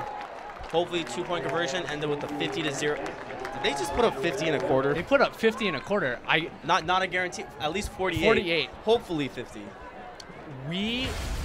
If you go back to the live stream to the 4th quarter, I promise you it was 0-0, and that is just crazy. That shows you the explosion of this offense. All it takes is he's got to get a little bit of the jitters out. I mean, guys just have to stay within the realm, and they know how to produce. I mean, I can imagine Dylan's stats on the day. I mean, he's going to at least finish with 400 yards. Definitely. He's not that big, but it's all right. All right, Dylan behind there, Deontay behind him. And looking to his left, steps up in the pocket. Wow. Looking a little awkward, and finds a man. Looks like number 13, Ahmad Lipscomb. That was a Sam Darnold-esque move right there. Yeah. He steps up, sees the pressure, just waits and just floats it up. 2-point conversion. Very, very nice. I'm so impressed by Dylan. I mean, see right here. you would think that this is Matthew Porras at CV, who's been like all CIF 2 years in a row as a freshman and sophomore. But nope, this is Dylan. Dylan Guerra. And there is, I mean, you know what? We just pray he stays nice and healthy for the rest of the season.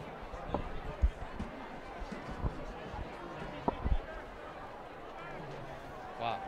And we just got a little update for Dylan's stats. 289 yards. already. Yeah, complete 16 passes for 289 yards. That's insane. That is insane. Not counting some of the drop passes that he Yeah, had too. I mean, not to call him out, but Jabari has had 2 drop passes that the way we've seen. I mean, even though those are small curl routes, we've seen Jabari wave off tacklers and take them to the house and take it for more yards. And Lipscomb had a 40-yard catch drop And too. a squib caught by number 5, Ooh. and needs it. Smart idea. I think they'll take the scoreline going to the half. Yeah, I mean, you might as well need it. There's really nothing. I mean, you could go for the deep bomb, but they can't even get a first down. Yeah, they can't. If you can't get the first down, what makes you think you could get like A Hail 60 Mary. yards? You know, Could go for the shooting ladder. Let's see. I mean, that could cause like a fumble or something. We'll see. but we're not. I mean, it looks like Arcadia is just proving are proving people wrong, because it's almost like if they don't live up to the hype, then it's like, oh yeah, we expected it. It's just another year from Arcadia where they do not produce. But if they do live up to the hype, we're like, yeah, we expected this.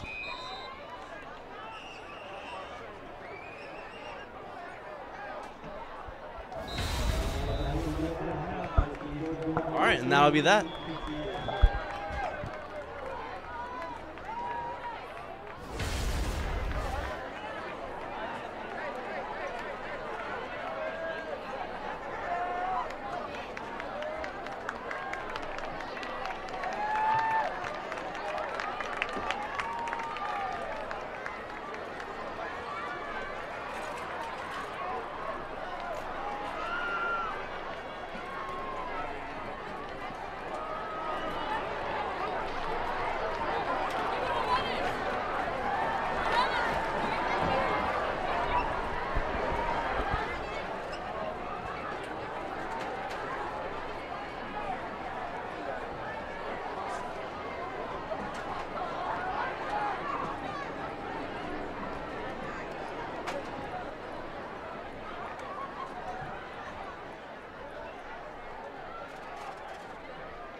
And one hell of a second quarter by our Apaches. Dylan Garris put up 16 completions for 289 yards and a couple touchdowns. All right, now we're going to send it down to Clara.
All right,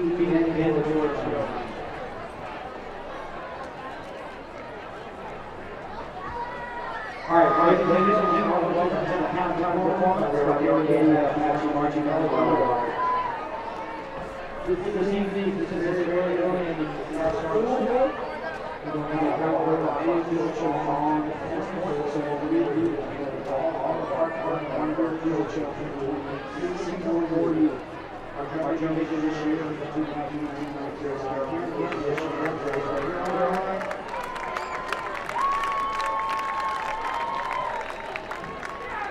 And this is part one of our field show 2018. Please enjoy.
Thank you very, very much. Just a couple of people that will want to show all these now on to the road. There are here matches on the day by the Unified School District. They are the high school, we are getting the music all four. Thank you very much.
say the profanity. We beat them 50-0. You already know. Hey, I'm gonna say it like this. Shout out MTF. Shout out MTF Sports. You feel me? Shout out Arcadia. Doing it big. We coming for a championship. Shout out Apache News. Season. Ring season. Apache News. APN. Shout out APN. Shout out MTF. Shout out GG. MTF. Shout out GG. Shout out GG. Shout out GG. You feel me? Y'all don't know.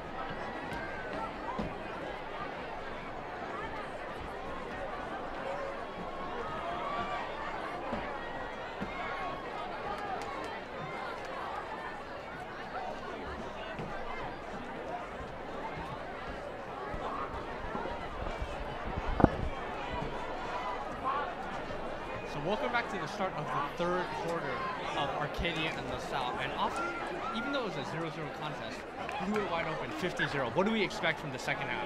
We're going to expect to see some of the guys up and coming Apaches head into the game and make a difference. Most likely going to see Dylan Guerra, who went in the first half 11 for 16 with 289. We're going to see him get replaced by Chris Wilson, all-star pitcher. Definitely. I'm really excited to look forward to that. All right, let's hope for a great second half. Yep. All right, let's send it down to the field.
All right, and here's Frankie hyping everybody up, back up, ready to kick.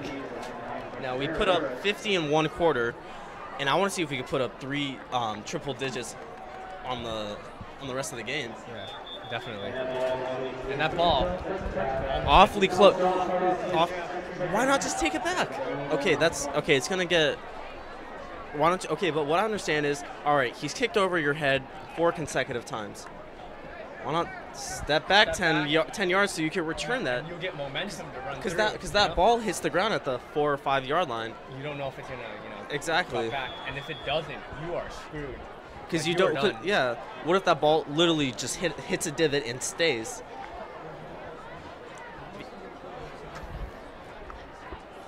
And let's see LaSalle. See if their offense can get on the scoreboard. They still have 0 points. Yeah. I mean, nothing offensively has been working for them. The only thing working for them has been Apache's mistakes. And if you notice, the Apaches have some new people in their secondary. Oh, yeah. And that does not, and new people doesn't change a thing. Wow. Number 69, Anthony Longoria in there on the play. It's a good stop right there by these youngsters. And it's awesome because we're going to be fresh against Cathedral next week. And that's going to be away from home. And we get to rest bodies and prevent injuries. And also we get to see what the future will look like. Definitely. Number 11, Chalchisa Chafee is kind of being the new Mars rover. And we get to see what he does back there. Yeah, and then we saw how we were introduced to Torrey Brumfield, who's been balling out this season, was last season in the minutes that he was given. He played particularly well. Like, he caught my eye, and we can see him blossoming this season. So, like you said, this is a good opportunity for us to see some of the people that will be the future, per se, of Arcadia. But on my way to the restroom during halftime, I ran into Jake's dad, and Jake's dad was just as shocked as I was about Tori's play, because all these guys have been friends with each other for so long, and you kind of know how everybody is. Oh, it looks like encroachment. But even Jake's dad was surprised. We've seen Tori play his whole life. Definitely, it's a big shot because of how good he is. And actually, it's a false start, so LaSalle continuing to shoot penalty ways, even with their starters in. It's embarrassing. This has definitely been an embarrassing output from LaSalle. But we can't forget the feeling of, this was us against Cathedral last year. This was us exactly 1 year ago against Cathedral, exactly. And going to be a sack right there. Big sack again. Maybe gets back to the line of scrimmage. Really liking the defense right now. Yeah. Number 53, Dublin Patterson, was right there with everything. And number 65, Nashawn Keith. Just some great energy by the defense right there. Yet again, they just not giving up on any play. And even when they run outside to the edge, they just persist and get that quarterback. And we're still seeing the same lockdown coverage. I was looking at number 33, David Frazier, Jr., just seeing how he is. Just had my eye on him the whole time, and he was playing he had lockdown coverage. Number 14, Omar Lopez, here to return, and I don't think roughing the. Well, there was a lot of whistles on the play, so I thought there was a flag. There would be a flag, but nope. Just another poor punt for Salle. And stuff. Yeah. Number 17. Oh, so it looks like Dylan's still on there. Dylan is still on there. They might have. What they might do is they'll have Dylan just kind of. They'll keep on running. Oh, all the starters are in. So somebody must have pissed off Maxie on Instagram, just talking crap, because Maxie's really trying to put up at least 100. He has no reason to have these starters. Oh, it looks like Chris is coming in. So I guess Chris is going to be the quarterback with the starters. Maybe they're trying something different. God forbid, but Dylan goes down, somebody's going to have to replace him.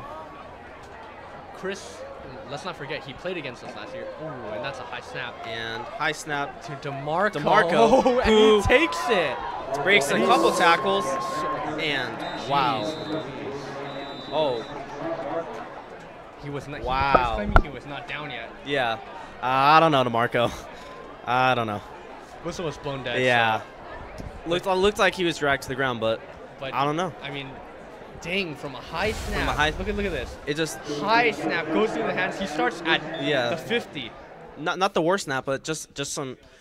Chris kind of had his first mess up out of the way, and now all it takes is you have to make mistakes to improve. So getting that first just kind of jitter out of the way could help just relieve the anxiety. Right. And another high snap, and Chris takes it himself. Not a bad, 5-6 yards. Let me tell you, Chris is huge. A very hard person to bring down. Yeah, 6'4" at least. I'm 6'1" myself, and when I have to look up at somebody, I'm like, damn, Chris. Not very often. So yeah. Chris is huge. But I know he has the physicality. Let's see the toughness and the arm strength for sure. Mm-hmm. I kind of want to see him throw. The quarterback Chris keeper takes it again, and looks like a first down. And I don't know if we mentioned this before, but Chris was a quarterback at LaSalle last year. We saw him start the game. And then CJ come in. Yeah. And to be honest, Chris did not have a very good game. Chris was struggling and didn't look comfortable last year. Yeah, very inaccurate. But hey, I like him a lot better when he does better with us instead of against us. And let's see if he can string together. Yeah, I can't tell who the running back is back there. Looks like they have number most of the starters. Is that number 13? Not sure. Not too sure. The angle, I believe it's number 18 actually. And that's going to be a touchdown. That's gonna be a touchdown right there. Yeah, not listed on the Max Reps roster, so we can't give him a shout out. But number 18, whoever you are, nice job. Nice touchdown right there. Way to punch it in.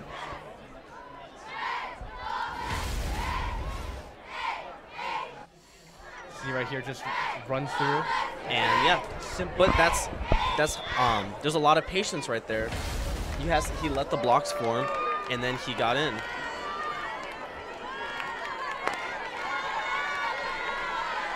And going for the 2-point conversion, hopefully to make this 58-0. Let's see if this is going to be another read option. And And Chris he's has looking to to throw, throw, and he's and- going to take it himself. And wow, number 22 was quite scared. Yeah, he just got out of the way. Definitely. Yeah. Wow. I mean, the thing is, you're not really. I mean, Chris kind of you know what? Chris is reminding me of a Max Davila right now. Yeah, definitely. More Big, physical. and he can throw if he needs Yeah. to. Because He's I'm a yeah. solid backup quarterback. And he's just somebody that's important on the roster because he can also play linebacker. He makes a big impact. He already had a big swat. That on a Yeah. third down. On a third down. Yeah. Yeah. But here's the thing: we lose Dylan, and we potentially lose Chris because of he plays linebacker. Yeah. What's gonna happen? Frankie. Well, I mean, what I was talking to about Maxie this year was, or heading into this year, was that they're going to be running a lot of. They're going to be running some Wildcat, and I think earlier I was saying Wildcard. Wow, that's embarrassing. But yeah, they're going to be running some Wildcat, and wow, another exceptional play on special teams. But yeah, so Frankie's going to be the quarterback in the Wildcat, and looks like we came up with the ball, but I guess that was after he was down. Looks like number 11. Mario Veliz. Excuse me. Number 11. Chautisa Chafee. Yeah, came up limping there a little bit, but hopefully he's okay. Yeah. But yeah, Wildcat is just something that's in high school. It's just one of those infamous things. Yeah. And it's really tricky. If you're having a bad game, you just spring on offense. Spring that in. Why not? Yeah, why not? Like this is going to cause a lot of problems. There's just too much athleticism. All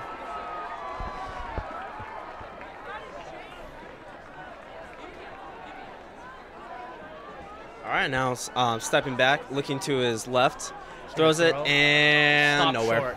Again, great defensive coverage. Wow, looks like Axel Cruz was there, number 40, and number 18, Mr. Mystery. Making another play. We will find out who you are by the next game. We will have a talk with Max Preps about having really poorly put together rosters, because so far we're not seeing any of the names on LaSalle because none of the names and numbers. Exactly. According to LaSalle roster, CJ Montez is still starting for them. Might be good enough for a first down. Yeah. And finally, we get to see number 52, Dorset Manny, come in. Dorset already has one offer from Howard University, and just due to some disciplinary reasons, he wasn't able to play the first half. But wow, watch what 52 will do. Yeah, that's a big dude. Yeah, I mean, if he could pretty much just buy a 6-pack on his own. I mean, once you come face to face with Dorset, it is scary. 6'5", about 260, 270, super fast. Off the edge. Here he is, and Butterfingers. That should have been a catch right there. You know what? I feel bad for peeking on number 8, but all I've seen him do today is drop balls, and then I've seen him, if he's actually able to get off the line after Bevel locked him up. That was one of the few times where he wasn't locked up on the line. Yeah, he just couldn't convert there. And it's 4th down. Yeah. But I mean, you're gonna see the way LaSalle offense operates. They would be smart to, like they did there, operate away from Dorset. And you see Dorset switching sides on the line, and I think that's what he's trying to do. Is just get to where the quarterback is. Yeah, definitely. And he's fast too. Wow. And here's another punt. And that goes right out of bounds. Arcadia starting at the 45. I think the whole point of LaSalle at this point is just to kick punt out of bounds. You don't want another kick return. We've already had one, and it should have been 2. It really should have been 2. I mean, if you're just tuning in with us, the score after the first quarter was 0-0. Arcadia, we had penalties, turnovers, Just sloppiness in and general. sloppy play. A couple drop balls here and there. The first quarter jitters. Yeah. But after that, I mean, it was. That's the only way to put it. Is this first quarter jitters, and in the back of my head during that time, it's like, oh, here we go. This is another Arcadia team that has a lot of hype coming in, but doesn't back it up, and they've done nothing but just show that the first half was really just a big hiccup. Big hiccup, yeah, definitely.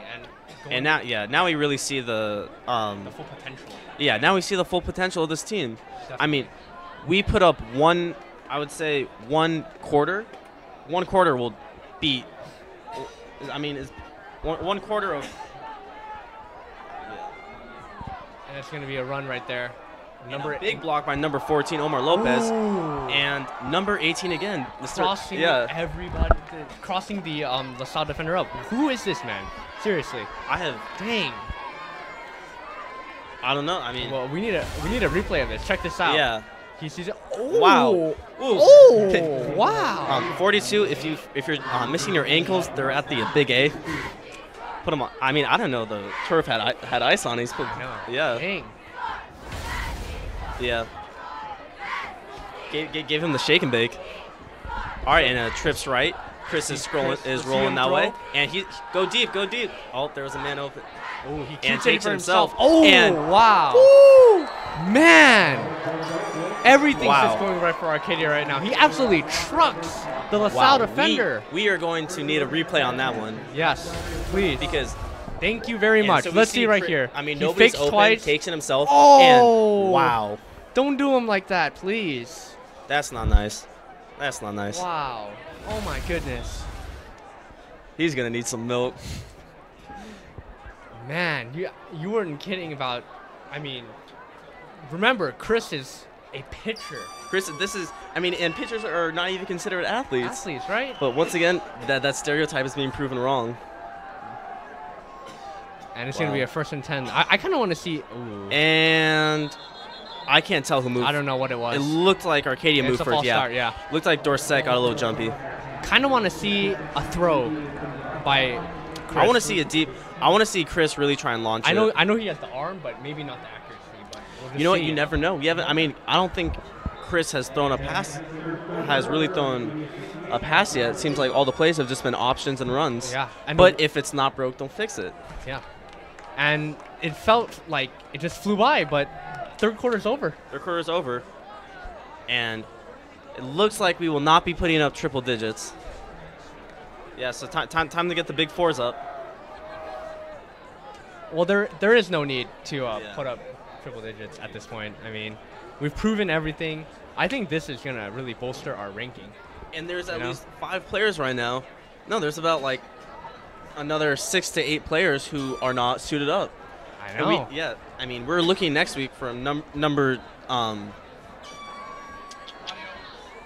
can't find him right now, but his name's Oscar, who is a transfer from PHS, who's going to be playing corner and receiver, who's an absolute stud.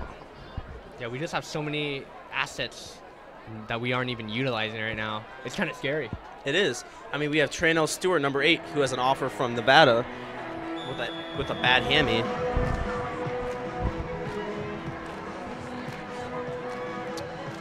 All right. Now it looks like we're going to start the 4th quarter here. Here's Chris Wilson. All right, Chris is rolling.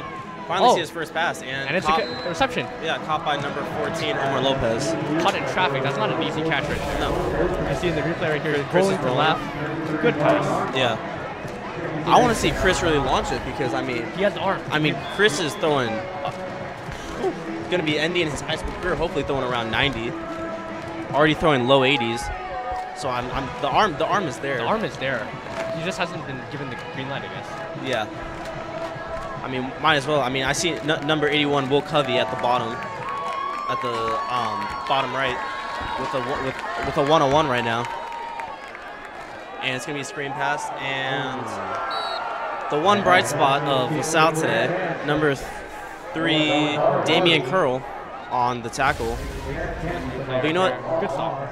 But you gotta respect how he held on to that. He did not. We're watching the LaSalle guys shy away. They would just leave the ball out. Yeah. Noah did not shy away at all, and that's and that's just all heart. That's nothing to do with who's just physicality. That's mental, because you know you're going into that knowing you're going to get hit, and you have enough guys like that who are willing to put their body on the line. That's a winning team. Yeah, that's a good sign for things to come. Yeah, it shows who wants it more. Right. 3rd and 12. And we have trips, right? Now we get to see who's Chris's favorite target. I'd go for. And it's going to be a run. I think he held on to that a bit too long. Yeah. Oh, and number 9 gets back up.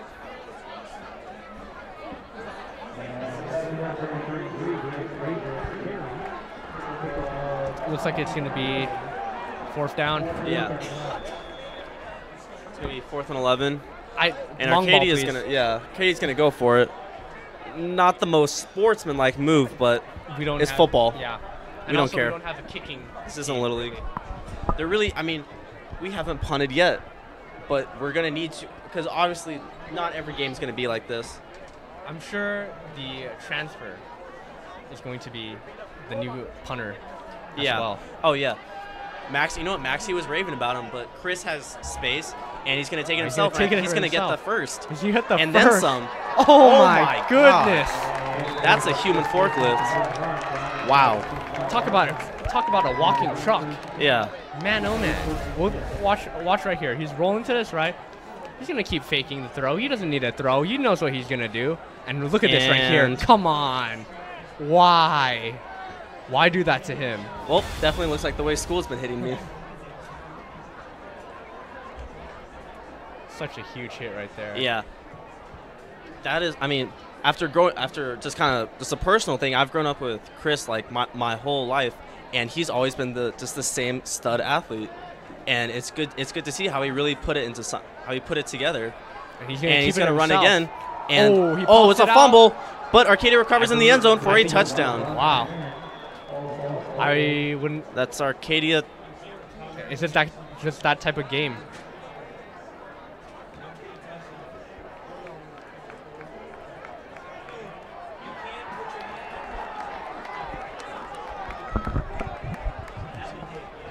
Oh. I believe it is a touchdown. Yeah. Number 14, Omar Lopez.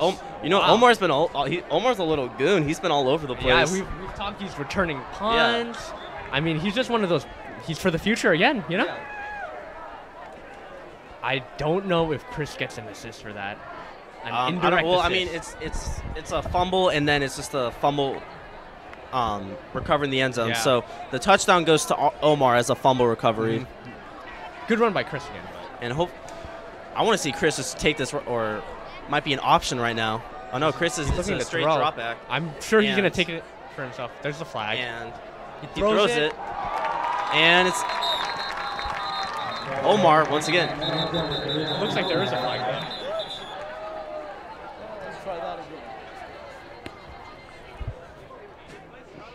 It's holding against Arcadia. Arcadia coming back.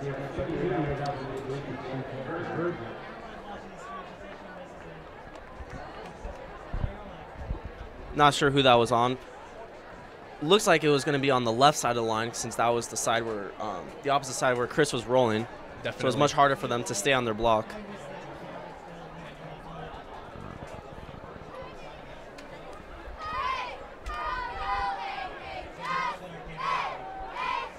Well, if Arcadia converts this, yeah. This is that type of night, you know? Mm-hmm. I mean, this is one of those things where LaSalle really, they don't want to see you winning. Yeah.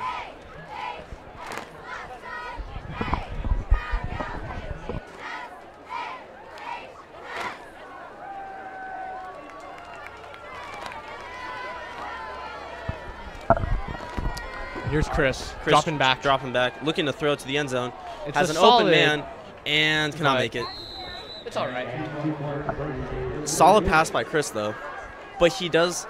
That's one thing to look improve on, is that he does not look as comfortable passing as he does when he's running. Definitely. You see right here, it's a straight pass. Mm-hmm. Not much to do. Not much whip to it, you know. Yeah. over time, that will just improve the more he plays. Man, the players on the sideline are just having a good time. I see Jake Metters with the sunglasses. He's just chilling. Oh yeah. Everybody's having a good time. See, this is what we need. This is the way to start off the year. This is why I'm glad we kind of have these let me see, non-conference games. We start off with LaSalle, then Cathedral, then Hart, and I'm glad we got LaSalle out of the way, first, because you want to have something good heading into the season, heading into the rest of the season. You don't want to start off against Cathedral, lose a tough one, and then everybody's down. There's no guarantee with the next 2 games. Cathedral, we both know what happened last year. Yeah. Hart, it's a D2, I believe, school. D2, yeah, D1. D2, they're going to be hard as well, and those are going to be on the road. So this good start right here is just pivotal. And we see Mr. Rover kick it, another mistake, and you know what? Just not a good day for LaSalle special teams. It's not a good day for LaSalle. You know, it was like if I'm looking at LaSalle one way and I know how to and I want to prepare against them, I'm just gonna attack them on special teams. Attack them on special teams. Or try and find any advantage I can with the special teams, because that's where they're weak. And number 7 for LaSalle is down. And I mean, knock on wood, hopefully no more. But that was our first injury of the night. I mean, usually these games get over around 10:30, and it's 7 minutes left, and it's only 9:16. So it's good. It's good that there hasn't been a lot of penalties. There hasn't been a lot of injuries, and it's good to see number 7 spring off the field. We don't want any injuries on both ends. Yeah. Oh, definitely. Especially with the game being over. Yeah. I mean, the worst thing that could happen is somebody just getting hurt. Yeah, that's why it's so important that we got the starters off. That's why you can't. I mean, it looks nice putting up like 80-0, but what's the point? What's the point? You know? Yeah. Oh, you know what? A win is a win. Yeah. It feels a lot better winning 64-0 than like 22-21. Yeah, than a close one like last year. Nevertheless, though, it's the same. You know what? Maxie held his word. Maxie said they were going to put up 60, and they did. He is. Oh, and that springs out. That's a fumble. That's not. Oh, it's incomplete. And I believe that's Dorset. Yeah, Dorset. Yeah. So imagine if Dorset is in all the game. Yeah. I mean, that's scary. If we could get a replay right there, I mean, we could show you how dominant Dorset is, because Dorset has more of just a complete bull rush than a swim or a rip. He's much better than just kind of going mano-a-mano and pushing you back into the quarterback. Exactly. And you wouldn't expect it. You would think he was just a big, slothy guy. Yeah, but he's fast. So fast. He is definitely probably one of the faster offensive linemen. And he's like a real freak athlete. Yeah, so I mean, keep your eyes on number 52 on the right side of the line, because he is getting double teamed and swam through that. Another great coverage again by the secondary. Yeah. Even though this is the backup crew, they're still playing against the Stars LaSalle, and there's been the same product. Same thing, exactly. And I don't know if you remember, but even as recent as last season, LaSalle was in a higher division than us. Yeah. And LaSalle is Division 7. They're 4th in Division 7, and we're 5th in Division 8. Like, how does that? I know. This is probably, like, I don't know if they saw the roster when CJ Montez was still on here, and that's how, obviously not, but, I mean, this is a poor LaSalle team. Very, very poor, especially now that they're missing a lot of people. But they'll get a little bit of a game. Oh, good tackle right there by number 53, Dublin Patterson. I believe that's going to be a personal foul. Saw a flag go up. If that's a personal foul on 53, then that's a bad call, because he hit him when he was inbounds. Yeah, exactly. And the refs tonight have been missing a lot of calls for the personal fouls. That's the problem is we don't know who it's on. Yeah. But yeah. And we see Dorset coming out of the game, but I cannot wait to see what he does with like the rest of his senior campaign.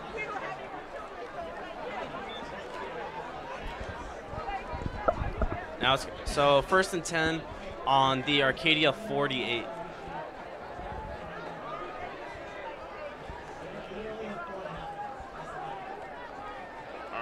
Gain of 5.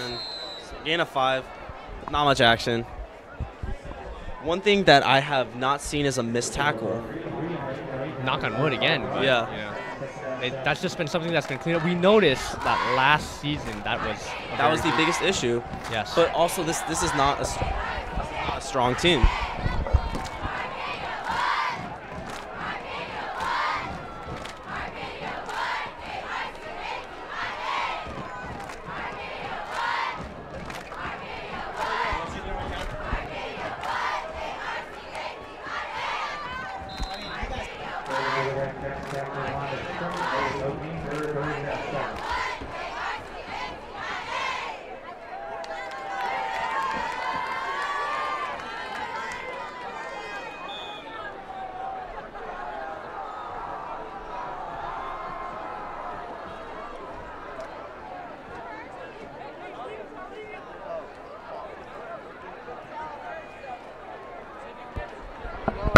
All right, and after a few plays, now it's 3rd and 7 for LaSalle.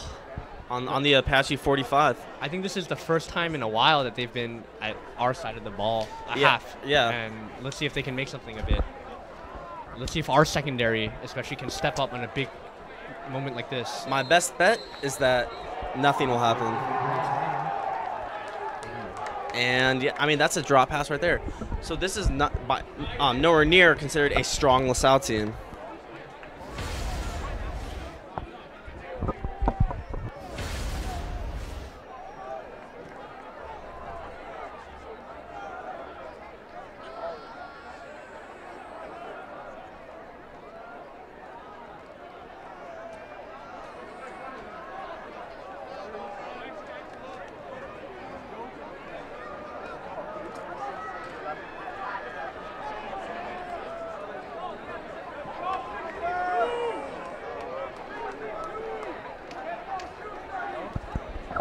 It's a snap, and it's a high punt. Just going to be down by LaSalle. And Omar, do not take it. All right, good idea, Omar. All right, Omar scared me a little right there. Got a little too close. I'd imagine that we take a few knees. Yeah, the clock's running down.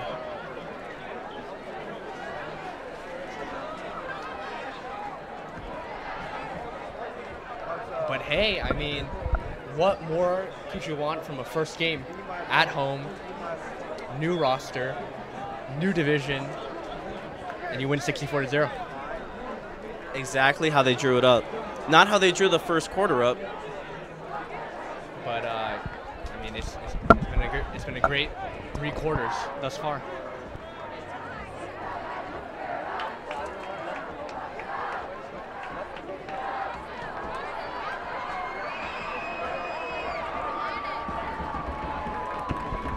Seems like Maxie still wants to run a few more plays. Yeah. Hopefully we get to watch Chris run over a couple more people. A bit of a botched snap Yeah. right there. I would say that's Chris looks. It seems like on the first handoff of every drive, the first snap of every drive, Chris has a little hard time handling it. Mm-hmm. And I think Chris is, as soon as he gets, it takes him a little while to settle in. So if he's able to settle in quicker, he's going to be much more successful. And that just comes with time. And that's just nerves. That's all nerves. We saw Dylan do this. I mean, we saw Dylan have a little bit of that. He ended up going into it. I mean, look what he did. Yeah, final. I mean, this is it. This is the final play. And what more would you want from a first game? You know? Exactly. I mean, best case scenario. Hopefully we can get some camera angles of DeMarco and Dylan dancing on the bench.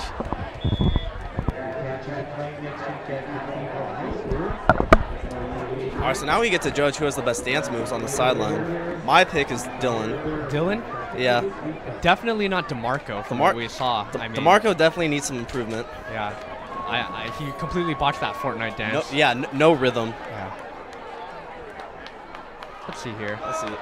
Oh, man. Oh, we saw Ahmad is displaying one hell of a shoot. Yeah. That was a long one. Block Boy JB would be quite proud. And it's official. Zeros across the board. 64-0, final score. The exact way we wanted to start this year. Definitely.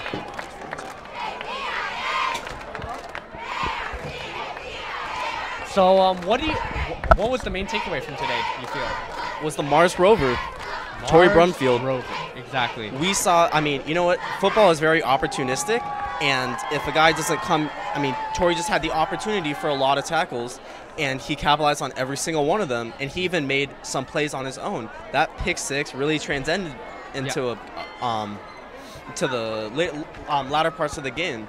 Definitely talking about making the most of your opportunity. Yeah. Like you said, you ran into Jake Sad. He said, "Oh wow, I didn't even expect this from Lil Tory." And Yeah. look at that. I mean, Because he's always just been Lil Tory. yeah, But you know what?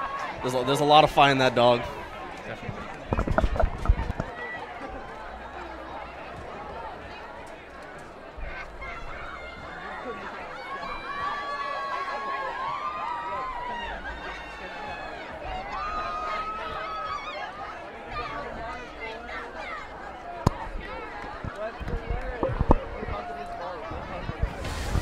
And one hell of a game from our Apaches, winning, I believe, 64-0.